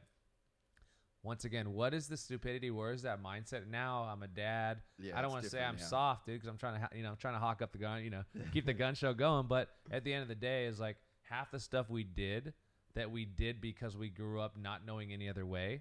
Then when we cut off our cast and went riding like 3 weeks earlier than the doctor told us we could, why in the heck did we do that? But man, I wouldn't trade one thing for those moments. I wouldn't trade one thing to the jumps that I didn't make. Yeah. That I borrowed my buddy's bike when he was gone and went and jumped those 2 tabletops and all the old videos at LaPaglia's house. Oh yeah. And I jumped and I went, and it was no one was there for me to watch jump it. Not really anyone had really jumped it. And I was on McGrath's old practice bike that was sold. The owner of No Fear sold. Jeff Sirwall sold to Mark Rayner, an Australian pro surfer. Yeah, really? Yeah, Rain Dog. And he ran the surf team at No Fear. And so he was gone, and I lived with him. And so I'm like, fuck, I'm not going to jump anything big. I'll take his bike. I'm all beat. I'm still going up, and the landing's there. And I'm like, fuck. I am so done. I'm like, no. And so that's when you're gambling. Do I jump off and smash, or do I try to grab a little bit of suspension that will save me a little bit? I G'd out, blew half the spokes of the front rim, just Taco Tuesday this thing, and then got ejected over the top and flopped around like a fish out of water. And I'm like sitting there and like, luckily, I felt like I didn't went to the doctor, but dude, I was so gnarly. I thought I broke it. Once again, I wouldn't trade one thing for the good and the bad, because half those things are the reasons that I even have a mentality that enables. Boy, it carries over. It carries into business. Absolutely. And that you said something before that I think is the most important thing in the world. Like, I'm glad I said it. I'm just kidding. No, for real though. Like, all 4 of us, like, we run our own shit. Like, you know what I mean? Like, we've got our own things going on. We all do. Like, I can do essentially tomorrow. I could wake up and do whatever the fuck I want. And I think that freedom is what people really look for, and I think it's what a lot of people miss that aren't super happy, and it's not like a monetary thing. Yeah. But I always get people from my town and, parents and like friends of mine that have got young kids, and they're like, oh, can you talk to Billy and tell, and blah, blah, blah. Or like, what did you do? Or what did your parents do that was so like, that led you to now live and do whatever stuff you want to do and be this creative or do that or start this. And I just said, like, the thing that my parents did, they just let me be passionate, and they didn't judge me for like, so with motocross, right? I was never going to be pro. Like, I was never, ever going to be a pro motocross rider. But my parents was like, fuck it. Do it. Do what you want to do. Like, that's your thing. Do it. And then it was like from there, surfing and golf. And now, so like to go back, they let me go so deep in motocross that it led me to start a blog before blogs were a thing. Then I was like, Mom, I really want to get this camera. And I didn't have enough money to get a camera. So my mom bought my first camera on her credit card. And it was like, because they were like, all right, if that's what you're passionate about, then go do that. And it was like, and that was a big deal. It was like $8,000. And then so I like started doing this, and then your passions change. So right now I don't really have a passion for motocross. It ended up being my career up to this point. And now like my passion's golf. And then, you know, you do this podcast thing, and then, you know, I do one podcast. I'm like, damn, that was fucking rad. Mm-hmm. So then it's this so passion is what is the undercurrent of everything. And I see so many people now where I'm like, what's your passion? Like you get up and you go to work, and they're like, I can't change my situation. I fucking hate my job. I hate this. Or like, what should I tell little Timmy to do? Tell little Timmy to stop fucking with so much homework and do the thing that he wants to do, and let him, like, don't look at his, like Pokemon, for example, is like such a good example, right? Say little Timmy's like crazy into Pokemon. You don't know that Pokemon Go is going to come out. Like, you don't know that Nintendo is going to bring that shit back, and little Timmy is the world expert in Pokemon. Mm-hmm. All of a sudden, little Timmy's now a big thing. Or you don't know that Mini Warriors is going to lead to, you know, become like this global thing. It's just like, it's a passion, and you're not, like, you weren't a kid looking for a trend. You weren't going like, fuck, man, I really think this Mini Warriors thing is the reason I'm going to be starting Ethica. Or, you know what I mean? It's just this passion thing. And if you live a life with passion, that's all, like, that's the secret. And so many people just don't have an avenue. Like you with cycling, like how much stuff can come out of that, or motocross, like now with golf. Like tomorrow I'm doing a podcast with Charlie Hoffman. Yeah. Dude's one of the baddest golfers on the planet. Mm-hmm. And it's like, that's out of my passion for golf. No one gave me that. No one suggested I do a podcast with Charlie Hoffman. It's just that and so many people, they're trying to manufacture wins in a way. You know what I mean? It's like, or trying to predict a trend or whatever. It's like, nah, man, just fucking do what you want to do. And if it hits, it hits. If it doesn't, then you're doing what you want to do anyway. You sort of can't lose in a way. Yeah, absolutely. I couldn't have said it any better. It's like tying to that is like, I'm going to probably misquote it, but it's like the richest, most wealthy place in the world is the cemetery, because that's where all great ideas lie. Yeah. Because no one ever actually delivered them. So to your point on passion is like, you know how many kids or people thought about Mini Warriors way before we did? Yeah, exactly. They just didn't do it. Yeah. And they sat back because they waited for the status quo in the system to say it was okay. Like I said, like on social media, to just post, as I've learned, is such a waste of time. And it's like, if you don't have something really family, love, passion, something connected to you, but you don't have to wait to post, but also you don't need to post just to fit in. Yeah. So if you go back to your passion, it's like, if you love dogs, if you love this, whatever you love, there's a career in everything. There's something in all these things. But I think a lot of the things trending in the world is that people are seeing the light. The only thing that we all wish upon them is that they get off the couch that we're so much enjoying right now and actually go put an action behind that passion and do it. And dude, fall on your ass. Yeah. Like that's one thing about motocross is like, you know how many, the average, and I don't know what it is, but I'd say probably the average guy that raced since they were 4 or 5 or rode every day or did whatever has broken at least 5 to 10. And I mean, there's rare examples. I mean, McGrath turned pro at 16 or 17 or started riding at 14, 15 or 15, I think. But anyways, dude, that's like a commitment. A broken arm, cast, out for 3 months, and still do it, and still love it. Yeah, and still love it. I mean, like Jake Weimer. I mean, obviously wins championships, goes out. Obviously, great rider. This and that. Just got, had a bike malfunction and hurt again. Yep. Now he's a dad. Now he's there's just so many components to it. But man, the feeling of doing it so far outweighs the feeling of failing because you didn't, or not even failing because you didn't. To do it and to fail is way better than never trying and sit there. And it's like, man, to watch and go, to never throw your leg over a bike if you've watched it and you said, man, that would be so cool. But you're too scared to get hurt, so you don't do it. Or it's just like, I don't know. Like I said, I'm so grateful for, they say like our true timeline or our true story is in the scars that we carry. kind of thing, right? Yeah. It's like, dude, I mean, my whole face, dude, I could break down every one of these stitches. I mean, some were cancers, some were different things, but as much as I was hosting Fuel TV and doing all this television stuff after the Mini Warriors, all of a sudden I found out I had a skin cancer on my forehead, and they went in and literally they cut my whole eye open and had to shave my eyebrow 3 days before I was hosting. And I said, man, my life's over. What am I gonna do? And I sat there with this Cry Me a River, very just sad story I built up in my head. Yeah. Our heads are so funny and powerful. And I built it up so much that I ended up putting on a fedora hat. I tipped it sideways, full Michael Jackson style, and went in and hosted in Russia, or something like that. The Red Bull X Fighters. Yeah. And I guess rethink. There's a good line my buddy uses. Kevion, a great guy, dude. You got to follow. He's got a vlog too. What is it? Remember what his vlog is? Project Mindset 47. Can you look that up?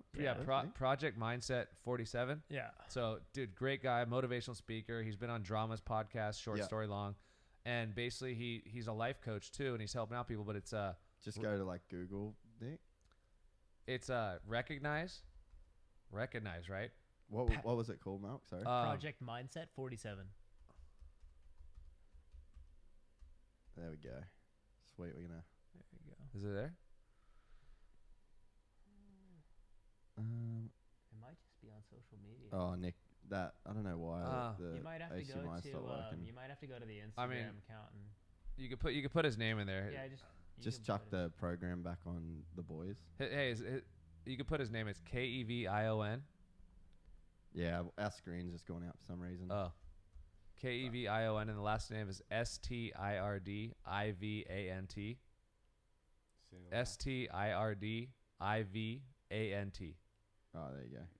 I love how the second thing on Google is Kevin Savant wife. Sorry, give me that one. Fucking naughty bastards. SDR Devant. So anyway, dude, look him up, rad dude. I think. Case group. Yeah, Case. That's his group. So there might be some links under that. That's him in the pictures below. In the YouTube, yeah. So Oh, that's rad. So this dude grew up skating. His stories are just insane. You should listen to Short Story Long, the podcast with Drama. From Fantasy Factory and Robin Big, and Young and Reckless, obviously founder, creator, and that guy, great guy too. He says recognize the problem, recognize what it is, recognize what it is when you're 10, when you're 15, recognize what it is that you're suffering from. Realize the real lies that you're telling yourself about this, what you what you recognize. Realize the real lies, and then recreate, because you have to recreate that experience. You're going to live with that experience forever. Yeah, Nick might have lost this race. If I only would have got that touchdown, I'd be playing for the Broncos. It's like, if you can recognize these things, like when my dad left my mom, or when I felt sad, or when I felt, and I can realize that I'm just telling the lies in my head, and it's holding me back from the passion and the truth of me getting off this couch and going after my damn dreams. Then I can recreate that moment into a positive and go after it, because that's holding me back from the real energy, the real breath, the real me that I'm supposed to deliver. Yeah. So anyways, Kevin's got this thing as a life coach guy, but Kevion's like, recognize, realize, and then recreate. And he's got like 10 other. He's actually killing it on all levels. Nick got to meet him and hear it, but if everyone could like just really soak up what that means, to recognize these issues, realize the lies that you're telling yourself that's going, oh, I can't do it because I drink just because my parents are alcoholics, so I'm gonna drink forever. No, you have the ability to recognize that hurt you, realize that the lies in your head are what you're telling yourself, and then you could recreate that moment so you can go enjoy your damn life. The craziest thing, like, one of the big things that I've been thinking about lately is that I try and pick the people in my life that have a victim mentality. So I don't know whether it's like a thing that is actually, like people have said before, but I think that there's people that happen to the world. I'd say every 4 of us in this room and Hurley happen to the world. Hurley. So, but then I think that there's lick it straight to the nut. These nuts. So I think we got our camera back. So yeah, chuck that back on real quick, Nick. Yeah, there we go. So that's Kevin Savant. So it's his name. I mean, Kevion. I mean, it's Keven. Kevin. But I mean, Kevion. So, dude, like, so that podcast he did, that podcast he did had, I don't totally quote me, but over 1 million, but I think 1.4 million downloads. Really? And Drama has had the biggest football players, the biggest agents, the biggest people on this guy's story of his crazy upbringing and his parenting. I mean, he was a best friend to the founder of like LRG who passed. I mean, his story is so crazy. He now sets his mind and focus. He lives in the house that he said he wanted. He sets these affirmations every morning. He changes it's a good story, good people, but you have to do the actions or else you can't just expect your dreams to knock on the front door. Well, that's exactly what I was saying. Like that, you just said that he lives in the house he said he would. So he just happened to the world. Like, we don't know enough about consciousness or reality. Like, there's so much shit we don't know. Like, this could be a video game. We could be the first reality. We could be the 500 millionth reality. Like, we literally don't know. So to sit here and say, like, no, the world's just how it is and the things that happen to me. But, like, there's been so much shit. So I've finished. I'm getting ahead of myself. So, it's either you happen to the world or the world happens to you. And people that have a victim mentality, the world is always happening to them. The reason they're fat is because they're stuck in traffic every day. But you took that job knowing how far you'd have to drive. You know what I mean? So it's like, if you can continually blame the world for your problems, but then you get a dude like Kevian. Did I say that right? Yeah. You get him. He happens to the world. Like, there's nothing that the world does to him that keeps him from his shit. And I mean, there's been times with me, right? So, like, I've had times coming in, like, I'm always worried coming in to customs just because it's always a heavy experience when you come from another country into the US. Mm. And there was a dude, it was one trip, I was coming in for like a 3-week holiday. And there was a dude at the customs line. It's going to sound kooky as fuck. And he was laughing. And he was a customs officer. And he's sitting there, like, giggling at an interaction. And in all my trips to America, I'd never seen a customs dude even crack as much as a smile. And I just went, I want that fucking guy. And so you get down, and then you've got all of these little lines and shit that funnels in. And so if you looked at it in like a number, you've probably got a 3% chance of getting that guy, because this line gets split, then this line gets split, and then this line's got 5 options. Mm-hmm. So it's like the chances of me getting that dude are crazy. And I just said, I want that dude. And I got that guy. And I made a joke about football because football just started. And it was the most easy customs experience of my life. And I just, obviously, whatever. That's like, for me to sit here and say I manifested that's kooky. I don't know it either way. But it's just as kooky to say that I didn't manifest that. So you can go through life happening to the world and taking ownership, like every problem's your own problem. Like, the world didn't cast this problem on you. This is just your problem. And you can choose to fix it, or you can be a victim. So, like, I think one of the biggest things that I've done is just really think is like, is this person a victim, or like, are they happening to the world, or is the world happening to them? And if the world is continually happening to these people, I can't be around you. Right. I'm fucking done. Like, I don't want to hear about the reason that you can't lose weight. I don't want to hear about the reason your job sucks. I don't want to hear about the reason you got no money, because you're the reason. And and as soon as you start looking at life that way, it's kind of liberating, because you can own your fuck ups.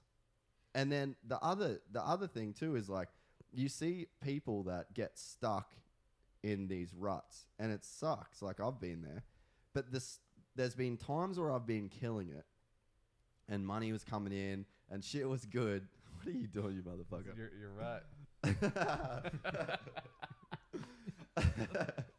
So, like, there's been times I've been killing it, and it was just all bullshit. And you've probably got the same thing with Ethica, where you think, like, I fucking cracked the code. I figured this shit, like, probably right as you were going pro. Oh, yeah, absolutely. You would have been like, I fucking got it figured out.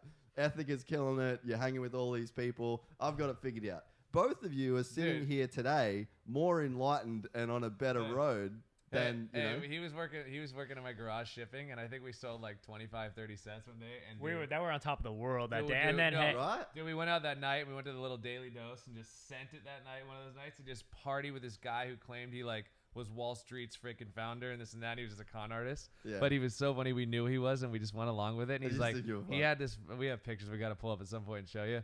But my point is Where's like, the picture? Let's pull it up. oh no, it'll be too hard to find that. That's gonna be tough to find. Yeah, that'd be tough. That's, Well, that's no, deep in Facebook. We'll have to go on a prayer. But if you saw this guy and like the story he was selling us on, and me and him were just freaking like, Just think you were fucked. we just didn't matter what was happening. But we were celebrating the fact that, like, dude, when one person buys one thing, you know, entrepreneurship is a funny thing. Like Gary Vaynerchuk, a million people are saying this stuff, but a true entrepreneur is to have an idea, create it, and make one, Sell one. and One. sell one. That's it. That's it. All That's all you you need. I mean, ideally the goal is you go, but I mean, everyone talks about these. I mean, I could tell you 55 companies I never launched, and like I said, I have every reason by myself for 16 years since I started Ethica, dude.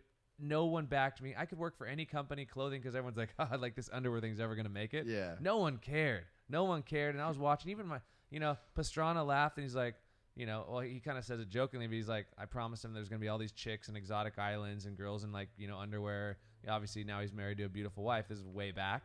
But he's like, oh, cool. And he's like, I don't think he wouldn't know what to do with a chick at that time. Yeah. But he was like, oh man, it's cool, man. It's cool. Thumbs up. He's all hype. But if you look at every single obstacle that like every reason in the world that it shouldn't be here today. Yeah. And if you look at the one person, the one inspiration, the one smile, I was thinking about even us being here. If I wouldn't of like told if my wife wasn't rad and said go to Monster Energy Cup, jump in. I know Jeremy's your best friend, and jump in with these guys and go on this mission. We have history, but we probably wouldn't have connected. And this has no money attached.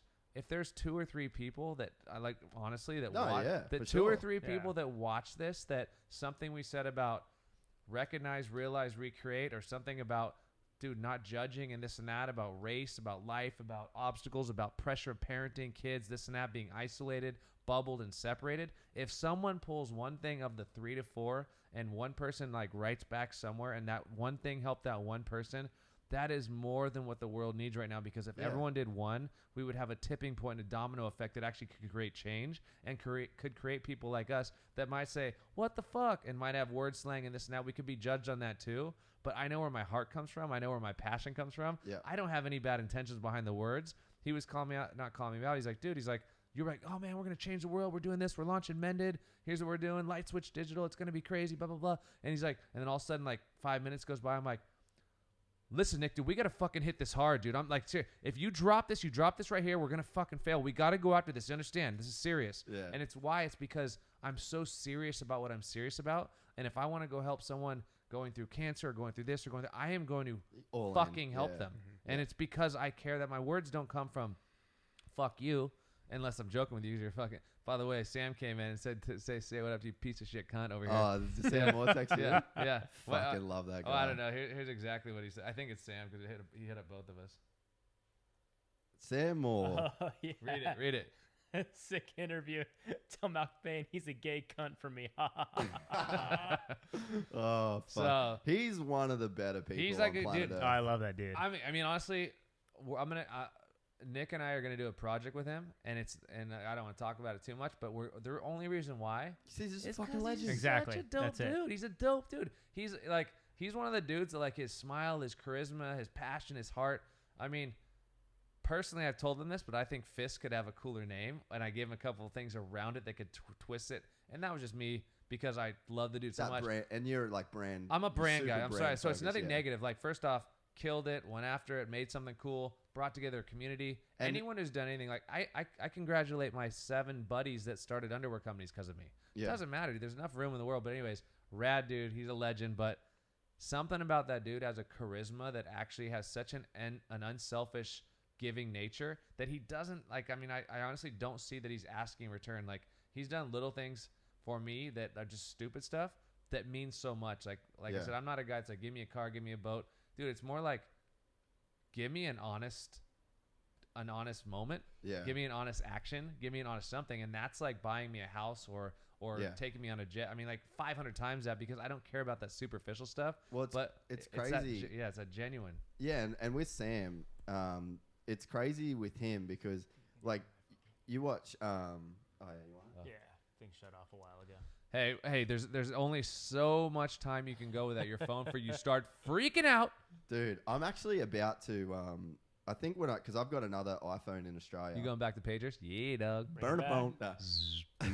No, I was thinking about it because it's fucking hard, man. Like, I want to ditch the iPhone. I want to get off that program, but it's super. You go Samsung, huh, dog? No, I don't want. I want to go back in time. I want to go backwards. I don't want to Flip do. phones? Yeah, but the thing I was thinking about, I was like, fuck, it's hard. Like, you get the podcast thing going, you get like all this other shit going.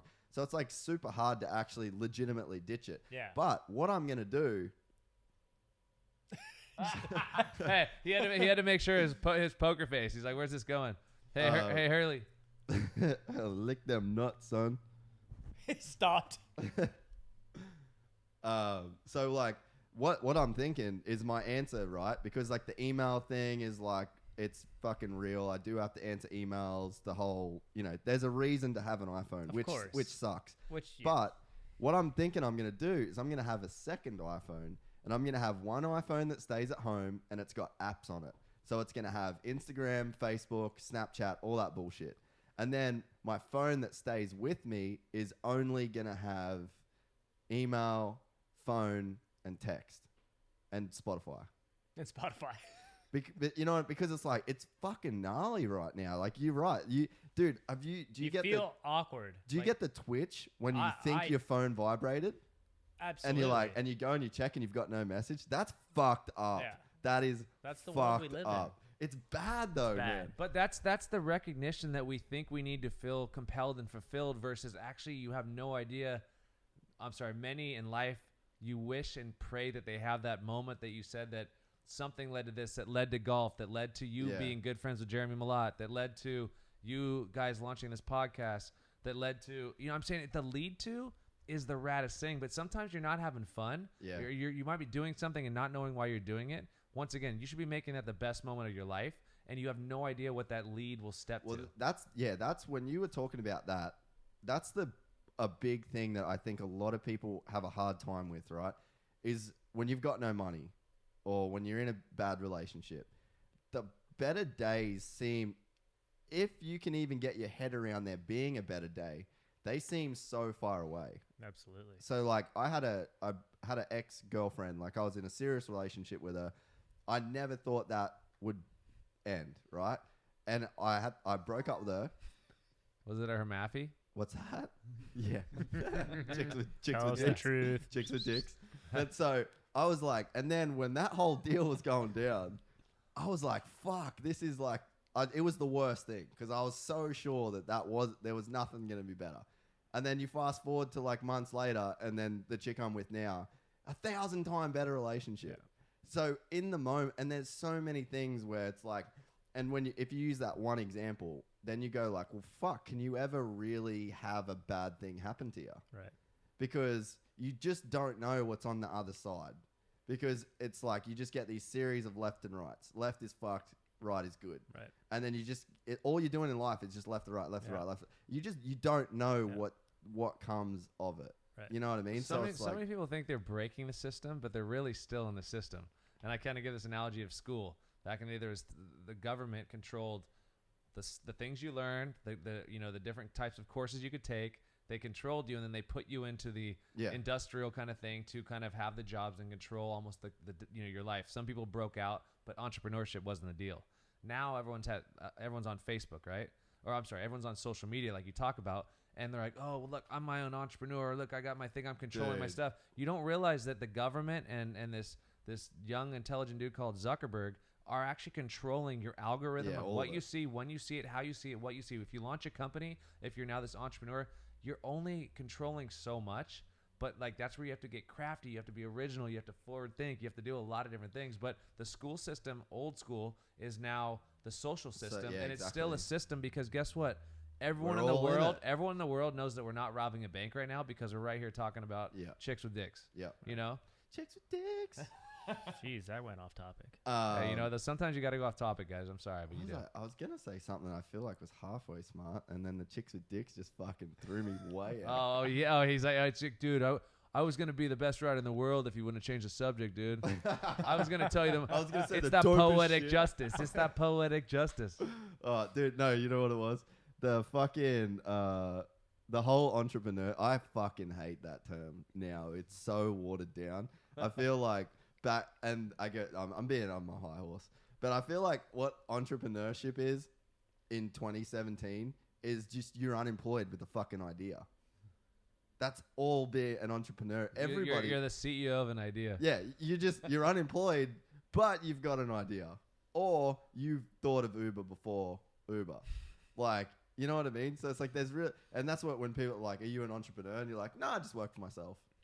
Like I just have a business that gets paid and then I pay myself out. I hate the fucking term entrepreneur now. And I probably would have owned it back in the day. Like I left school and we do our spring break kind of deal is called schoolies. So you do year 12 and then you graduate and then that next week straight after school, everyone goes away. And then they just party for a week. And then I had $3,000 saved up. I worked at a fucking Blockbuster and a grocery store. And my school was sick because they knew we were a bunch of losers and they wanted us to get jobs early. So in year 11 and 12, our school got out at 1. So I started work every day at 1:30 at the grocery store across the road from school. And then I'd do a shift at the Blockbuster. And then when I quit there, I worked at Sizzler. So then I had this, and I was saving up for schoolies, and I don't know what it was. I have no entrepreneurial background or no business. My parents have jobs. At the time, my mum still works for the same company, and my dad had worked for our city council. So I didn't have anyone that was doing it. I don't know. I still to this day don't know what possessed me to do it, right? But I took my schoolies money, and I bailed on all my friends. I was like, fuck, I'm not going. And mum's like, what do you mean you're not going? I was like, I'm going to buy a bunch of blank t-shirts and I'm going to start a clothing brand. And I just took that $3,000 and I still don't know why I did it. And then I pretty much haven't had a job since. And it was just like this one, and I had dreams. So this is kind of what we were saying before. I had dreams of having the next Fox or Ethica or whatever. And then I started a sticker graphics company for motocross bikes because no one in our town did that. So I got out a huge loan to buy this thing, and I did well out of that for a bit, and then my passion went elsewhere, and then I was like, oh man, like Verb Moto. There was no Verb Moto of Australia, and so I was like, I'm gonna start Verb Moto of Australia. So I figured out how to build a website, and then I did that, and then that led me into cameras, and then that led to, you know what I mean? So it's like it kind of gets back to that thing of like you can't make a wrong decision if it's a passion kind of deal, and if I didn't. And still, to this point, I wouldn't say I'm killing it. Like, I don't have the money to do whatever I want or whatever. But, like, me and Nick were talking about this. Like, we got friends with a ton of money, and it doesn't equate. But it's like, I was saying to him, because he was like, oh, it's cool we're doing this podcast.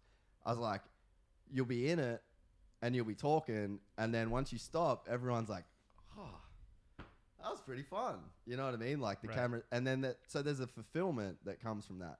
And I think about a lot lately is that there's this tax system that you have, right? And the money's the best analogy. So when you're like broke or you're going to work and you're not really getting ahead with money, you sort of, or like you make some bad decisions, you crash your car, you didn't have insurance, now you're 30 grand in the hole. And you know that the job you've got, that 30 grand is going to take forever to pay off. And then if you get sick and then you have like medical, and you can get so far in the hole that it seems like you'll never get out.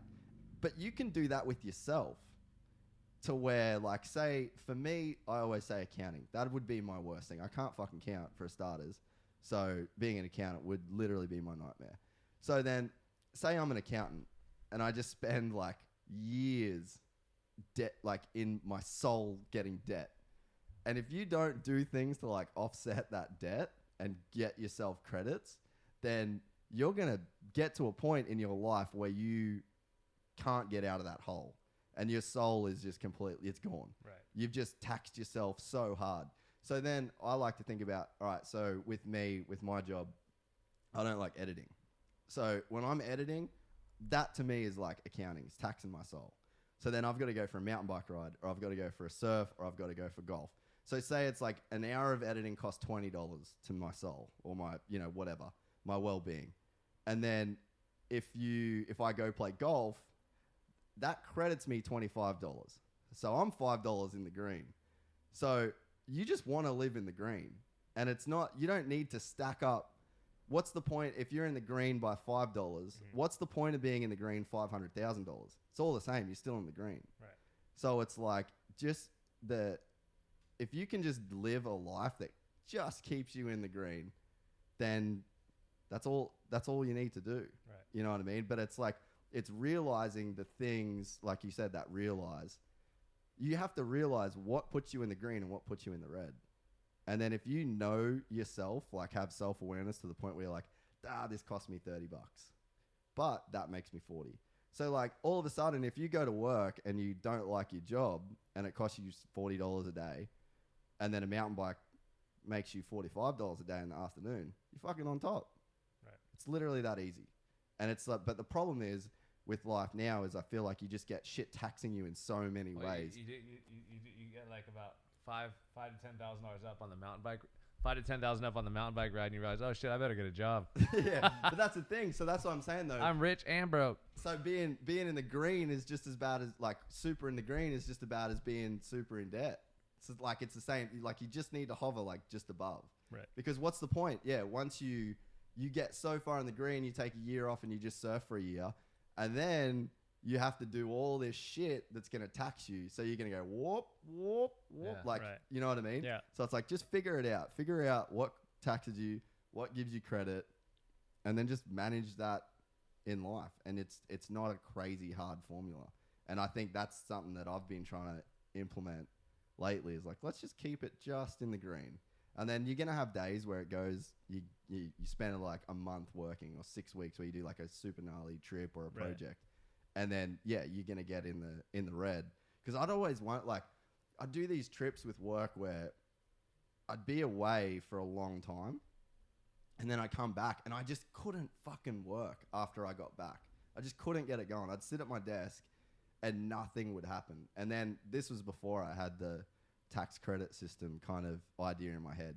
But it was like, I'd tax myself so much that it was like, I got to that point. And I was like, no, you just need to fuck around for a week. That's just how it is. If you have 3 weeks of filming or 3 weeks of like gnarly shit, then yeah, sorry, dude, you just have to take a day off or a week off. It's just how it is, you know? Absolutely, yeah. No, it's I mean, dude, the cool thing is this is everyone's got their own thing. If you can find your taxing and your credit, you know, and you kind of get your system, it's like whatever that is for you. I mean, like so much stuff that works for me probably doesn't work for Nick or you.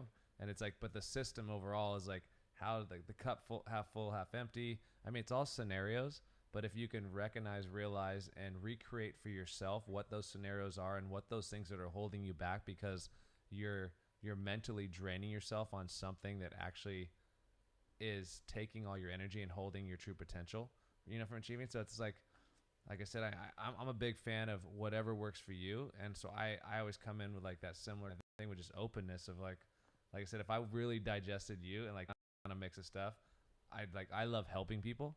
And I really kind of find in my life that I've built Ethica to help people. I feel like that's kind of how Ethica started, really. Dude, because to me, from the outside, I wasn't involved at all. But to me, it was just like, literally, it was Ethica family.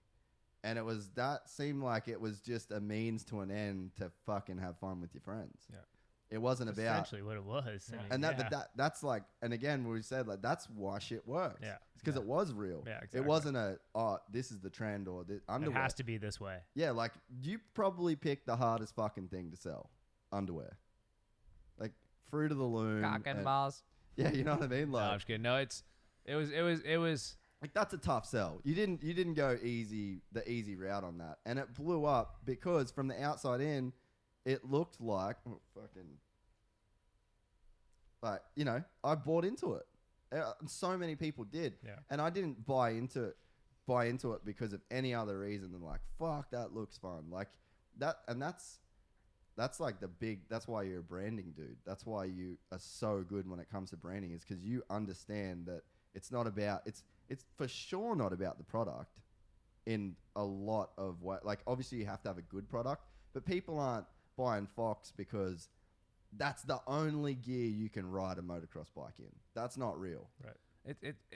Anything in life, like first off, if anyone here launched a company, And if you launched it right, it would be an extension of you, and those beliefs of you are why you have the friendships and why people circulate and crowd around you and get energized and have fun. So I was traveling the world. I was going through all these things. I was naturally using these brands, and everyone thought I owned No Fear because I dove so deep into it that I stayed on starting lines. I walked around this kid Dalton at Washougal. That's one by your house, right?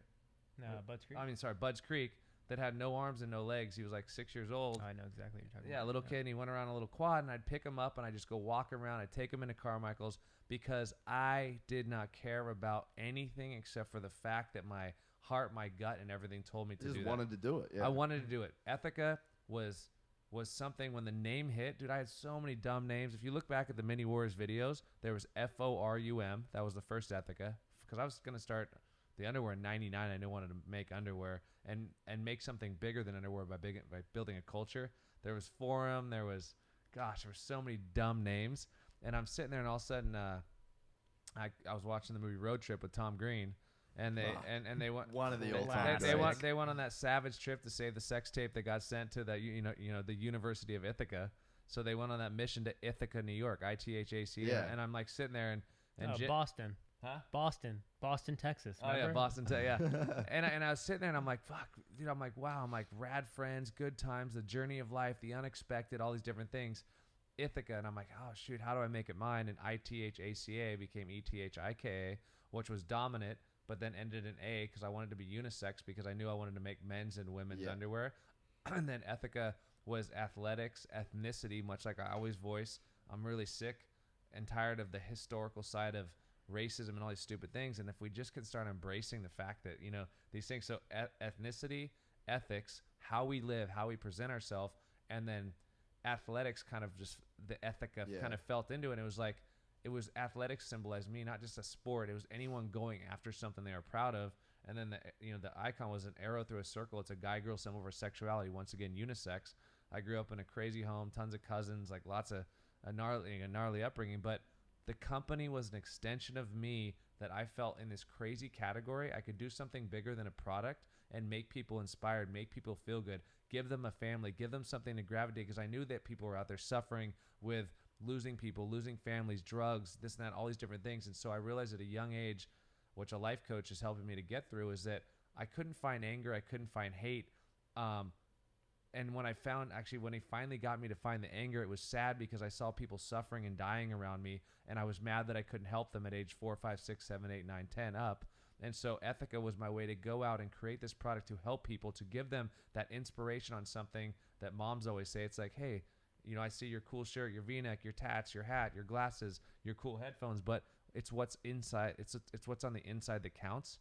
And that stuck with me too, because I'm like, and Jim Gennard, the founder of Oakley, and everyone's like, dude, it's not a billboard, it's not this and that. Dude, the coolest things aren't a billboard. The coolest things no one can see. Your heart, your passion, your drive, your soul, what you're going to put out there. Ethica symbolized all these things. This non-conflicting category was just a category that I saw a $1 billion industry that I could use to make sure that all my friends were invited. And that means that the Nike friends, the Hurley friends, the Volcom friends, the Etnies friends, everyone, because it was a category that was non-conflicting. So basically by doing that, everyone came to my barbecue, everyone got inspired, and I turned what never got told as a product. No one knew what I was going to make forever because I was, I remember being a kid and seeing the Ethica logos on like Travis and shit. Like, the fuck is Ethica? Yeah, I mean, we were running the logos in Mini Warriors days, starting in 2000, and we didn't even.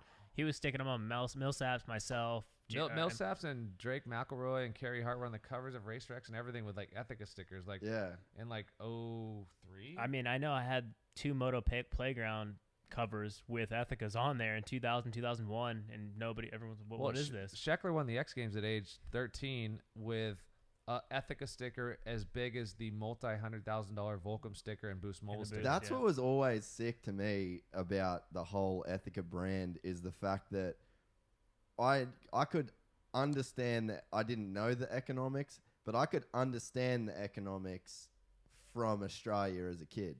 Being like, I just did the math, like, well, they don't make anything, and it's just a fucking sticker, and it's all this crew And I was like, I just did the math. It's like, they're running that shit for free.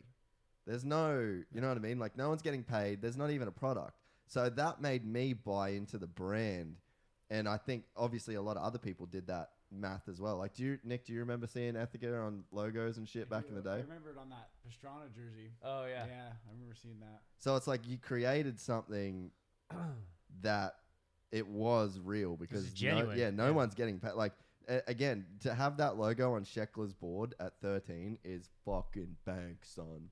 Like, you really have to be paying for that shit. And then The Life of Ryan, his TV show. Yeah. Life of Ryan, he was wearing shirts every other episode. And like, I don't know, it was 07, 07, 08? Technically, we didn't even make shirts. Like, I mean, made them for promo Oh, use no, only. I know. By the way, I probably, well, I'm sorry, $50,000 never even went on books. Was just me taking my nice, blessed salary of Alpine Stars and traveling the world, what I was doing, and funding the company this way, but not knowing business. So probably 75 to,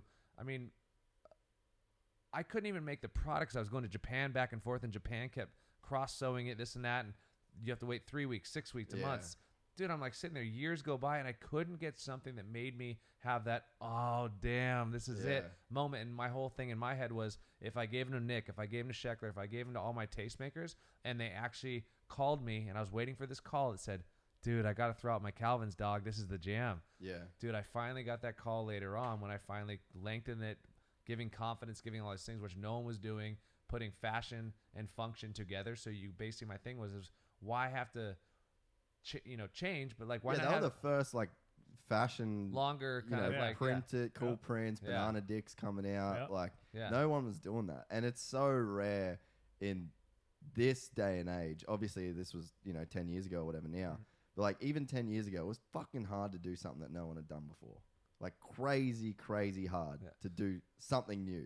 So like to do that, it's pretty gnarly, dude. Well, I was gonna say where I was leading to. My head got all a little sidewinder. Banana dick. I think you somehow teabagged me from over there, big dog.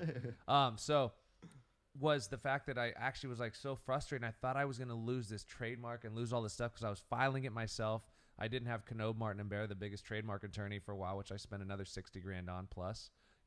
With all the trademarks globally and everything, trying to keep this thing protected. Learning what I learned so much now, which is why I can help people launch companies and do things. But I created the beginning, I think, and Gramageddon. So after Many Warriors, there was the beginning and Gramageddon, and it was by Ethica Productions. Yeah, that's right. And Ethica started, like, I was putting it on all kinds of stuff, and it was out there as I was trying to hone in and define this product and tighten everything up. Yeah, and then where are you at with Mended now? So well, Ethica's still charging. I'm still an owner of Ethica, but my wife, is 2 years wife pregnant, this and that, some health complications. She's doing good, and we have a beautiful daughter. But once again, and no sleep. Yeah, that's what, right now, and also no hunger. I'm spitting up dust. Where's your Scooby snacks, doggy? Should we be Uber Eats and some shit? No, we could. How long have we been going for? No, we could wrap this up soon. Okay, but so once again, if anything you build or this podcast or anything you do is a passion and extension of you, it's going to be hard to beat you because it is naturally everything in, and it's all in because it's your gut, your emotions, and what you feel.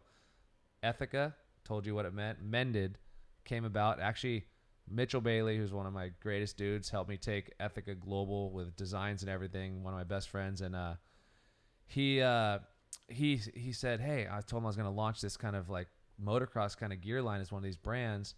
And I said, it's going to be like a more fashionable retro kind of thing. I want to make these jerseys for Meek Mill and all my boys. He's like, well, you own these 5 brands or 6 brands. He's like, I got this one. I never trademarked anything, but it's called Mended. And it was Mended. I'm all doggy. Anything in this date today, if it's a name, No Fear or anything. Trax, Trax. It's like, I got this idea for a company. We're going to call it Apple. I'm like, I'm just saying it might be taken. Yeah. You know what I'm saying? That kind of feeling. So my thing is common sense is that if you pick a name called like Savage and you think that someone hasn't trademarked Savage or done something with Savage, you're going to have a lot of issues on domains, on trademarks, on everything. Not to mention, you could file a trademark. You have to be selling in commerce for 5 years with legitimate selling, and then it's not till 5 years where they could say non-disputable, meaning someone can't come after you. Yeah. So in that 5-year span, you could get to a multi-million-dollar company, and someone could say, sorry, the logo's too close in resemblance to mine. I'm filing this. I'm worth $1 million. I'm going to shut down your company. Chanel did it to DC when they sold to Quicksilver with the DC, yeah. and they waited till they were big enough to shut him down. So anyways, Mended, I said, oh, what about and I looked and there wasn't any companies that were real with MENDED. So I did MENDID, and then all of a sudden as everything starts to, like any relationship starts to nourish, you've processed, you're saying dumb stuff, you're all over the place. I'm like, all of a sudden I looked at the name, it's MENDID, and the first two letters are me. Then there's also END, and then there's ID. And I'm like, dude, what's the biggest thing about life? Living life to the fullest. Don't live with regret. Go after your dreams. Figure out your shit. Make it happen and have no excuses. Me, in the end, I did. Mended. And it's wrapping all the things, mending and combining all the things that are important to you in your life to go after your dreams, because at the end, you want to make sure you look back and have nothing you regret, that you live life to the fullest. So Mended started like that. I launched a while back. Nick joined the team a while back and has obviously been a huge help.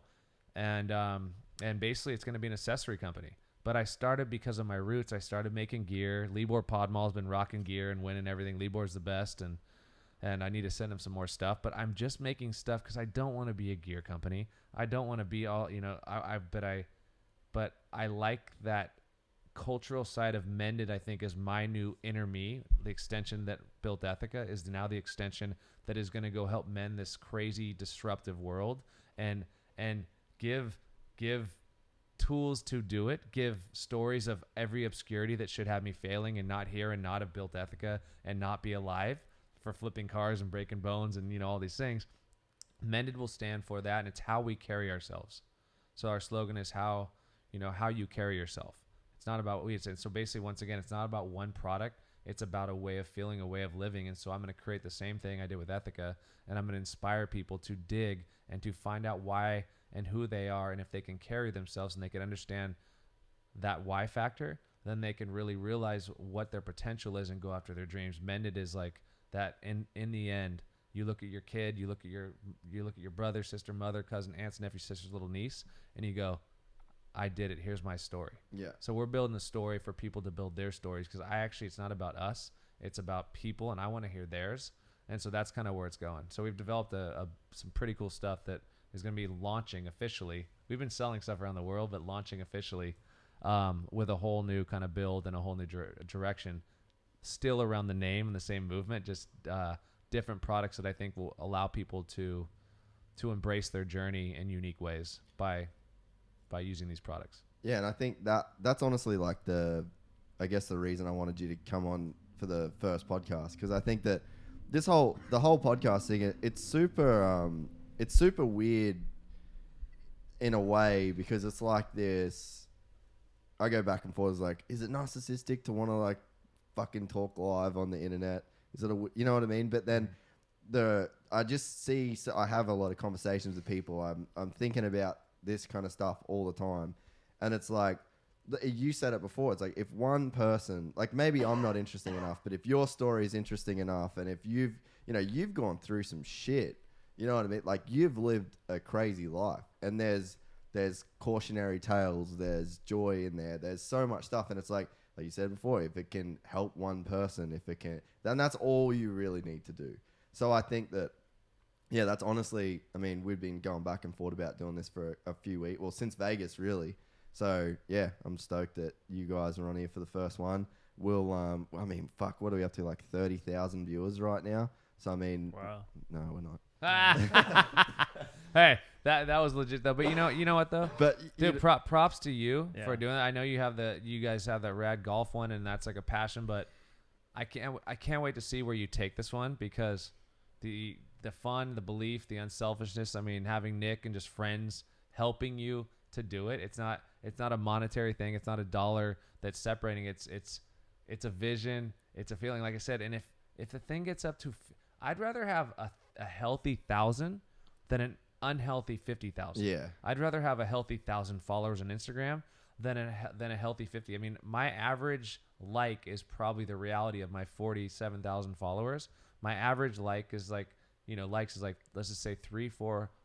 That's my kid. Maybe 500. That's my kid. Yeah. That's not Ethica. That's not people getting free product. That's not what they're going to get from Mended. That's not what I want to give is something much bigger, and I'm going to start changing and crafting and putting this out there. But once again, 400 or 300 or 400, that is my greatest accomplishment in the entire world is my beautiful daughter.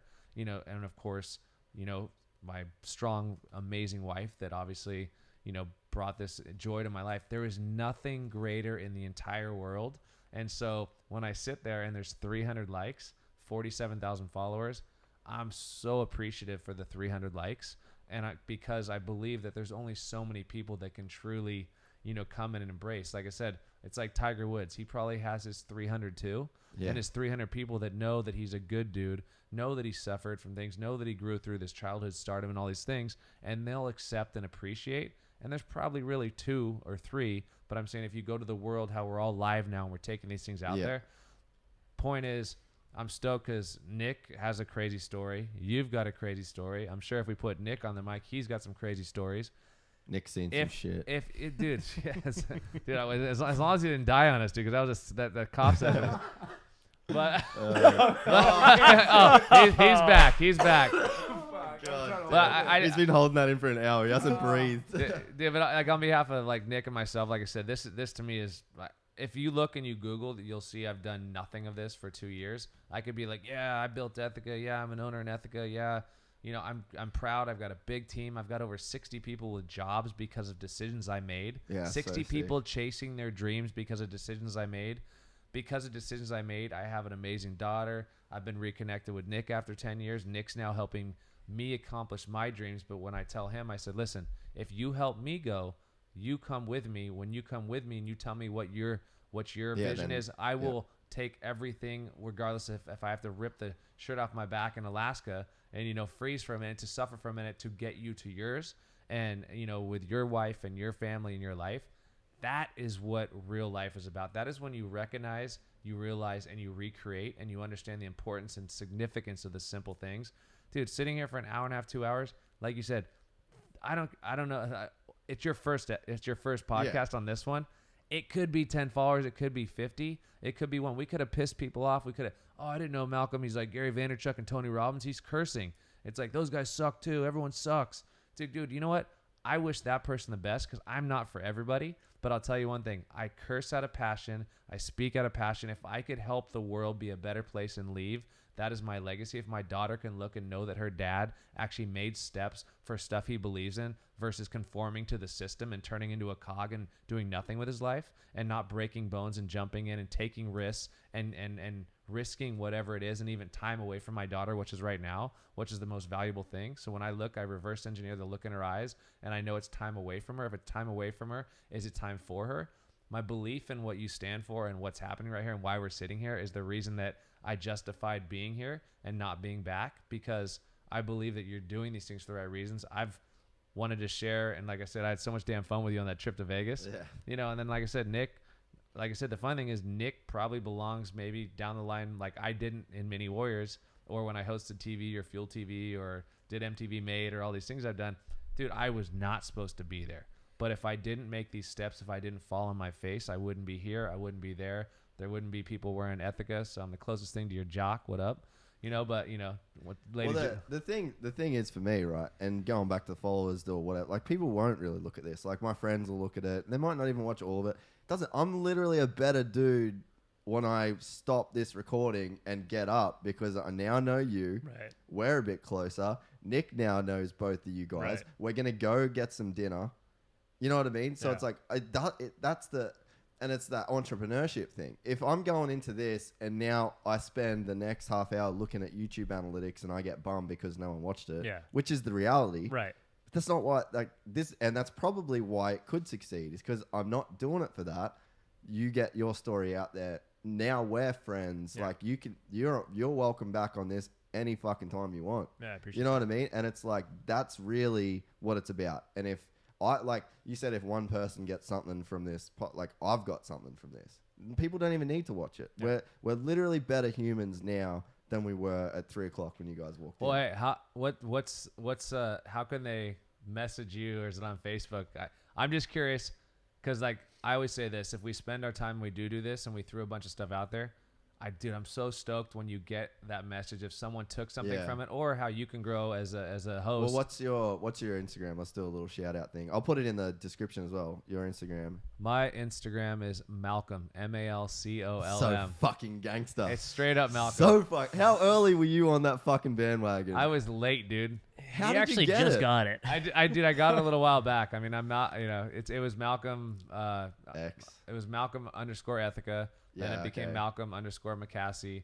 And then it became Malcolm. Dude, and if I can... No, you know what? The dude that has Jace is a fucking savage. So I follow that guy. Yeah. Yeah, so I'm never getting at Jace because he does like all Bieber's videos and Skrillex. alright. He's the shit. I'm never getting that. No, you got a chance, dog. No, Nah. I don't even want it. Fuck it. I don't even want it. And Nick, NE47. You got it. Oh, Follow for best crashes ever. daily Actually, Crashogram. dude, not so much anymore. I think spending more time with Malcolm, I've kind of tried to steer away a little bit. I like the funny side. Follow my stories if you want crashes, but mainly my posts are a little bit more Spandex. grown up now. Spandex. Not so much spandex anymore. Full but- speeds, dude. Full speeds. speeds, but But it's funny because it's like I just like just a quick cap on that is like it's dude, Nick, are you like does this crashing fulfill your life and does all this editing and all this time? But he wanted to probably inspire, make people laugh. He's so damn good at what he does. At like creatively. I loved it. So fucking awesome. So he's not gonna stop, but at the same time, as I hang out with him more again, knowing him for 20 years, the potential that he has, I'm not gonna stop giving him shit and pushing him because I see the potential. And obviously he's done so much on his own. And as a friend and as someone that likes to mentor through my mistakes and fewer successes, wins or whatever, is that, dude, nothing makes me happier than see him go home, hug his wife, that the joy carry, go after his things. I said, dude, any idea you don't give me is the worst idea in the world. I said, I could say like 25 things right now. I probably said 25 stupid things on this thing, but once again, please, you can judge me for that if that makes you feel good. At the end of the day, I think I said a couple good ones that leave people with some positive sides. Yeah. And in no way was it an attack or the snap. But I mean, anyways, back to people in general, is like this podcast, hopefully, with your great maneuverability and stories, passion coming from Australia, the moves, the back and forth. I mean, almost dying, with your kidney. I mean, these are like real stories that you need to make sure and put in there, because we started this thing and most of your friends watching that are on your channels probably have no idea who I am or have no idea really. I pieced little things together, but if you really broke it down, that's kind of like the cool 6 to 8 minutes I'd love to open up with. And I don't even know what I'd say because I don't do these. Like, I'm not. Yeah. It's not like, dude, I'm not a talker. Okay, I talk because I care, but I'm just as pumped. You talked a ton. Nick was. Yeah. I've been listening. Nick's been listening, but I'm a great listener. I'm a great. Hey, Nick is a good listener. Is that if you had a Bumble profile, would that be like on your profile? Dude, I don't even know what it would. Dude, I you've been out of the game so long. Yeah, I can't answer that question. I have no idea. I'm literally blind to it. Like, I love my wife to death, and honestly, every day it goes by, I love her even more. So for me, like, to even look at what single life would be like, it's almost so bizarre. It would be bizarre. I would probably go back to being 12 years old in the car with my hands going, hi. Dude, so I mean, I laugh, but I literally, when I go into things, sometimes I'll be like, heh, and I'll just throw something as a joke to some, a situation, just to see if I still have any kind of like communication skills. And I realize that I think I became the kid. The game's changed, dude, son. But it's like you dude, for a guy, it's different. It's a different place. But I'll tell you one thing, I wouldn't trade it for anything. And like I said, it's like it's a fun life. But you mentioned food a minute ago, and I think I'm spitting up dust. So, dude, a lot of love, dude. Thanks for having us on. Thank you so much. I think we should take him to Seoul. You want to go to Seoul? Get a margarita and shit. All right, I'm gonna fade this shit out audio wise. Hey, thank you, boys. Thank you. We did the first one. All right, it's been real. Fucking love you guys. All right, and until episode 2 of Gypsy Tales, which is completely unplanned. Hey, Sam, he's all yours. Sam, you fucking love you, Sam.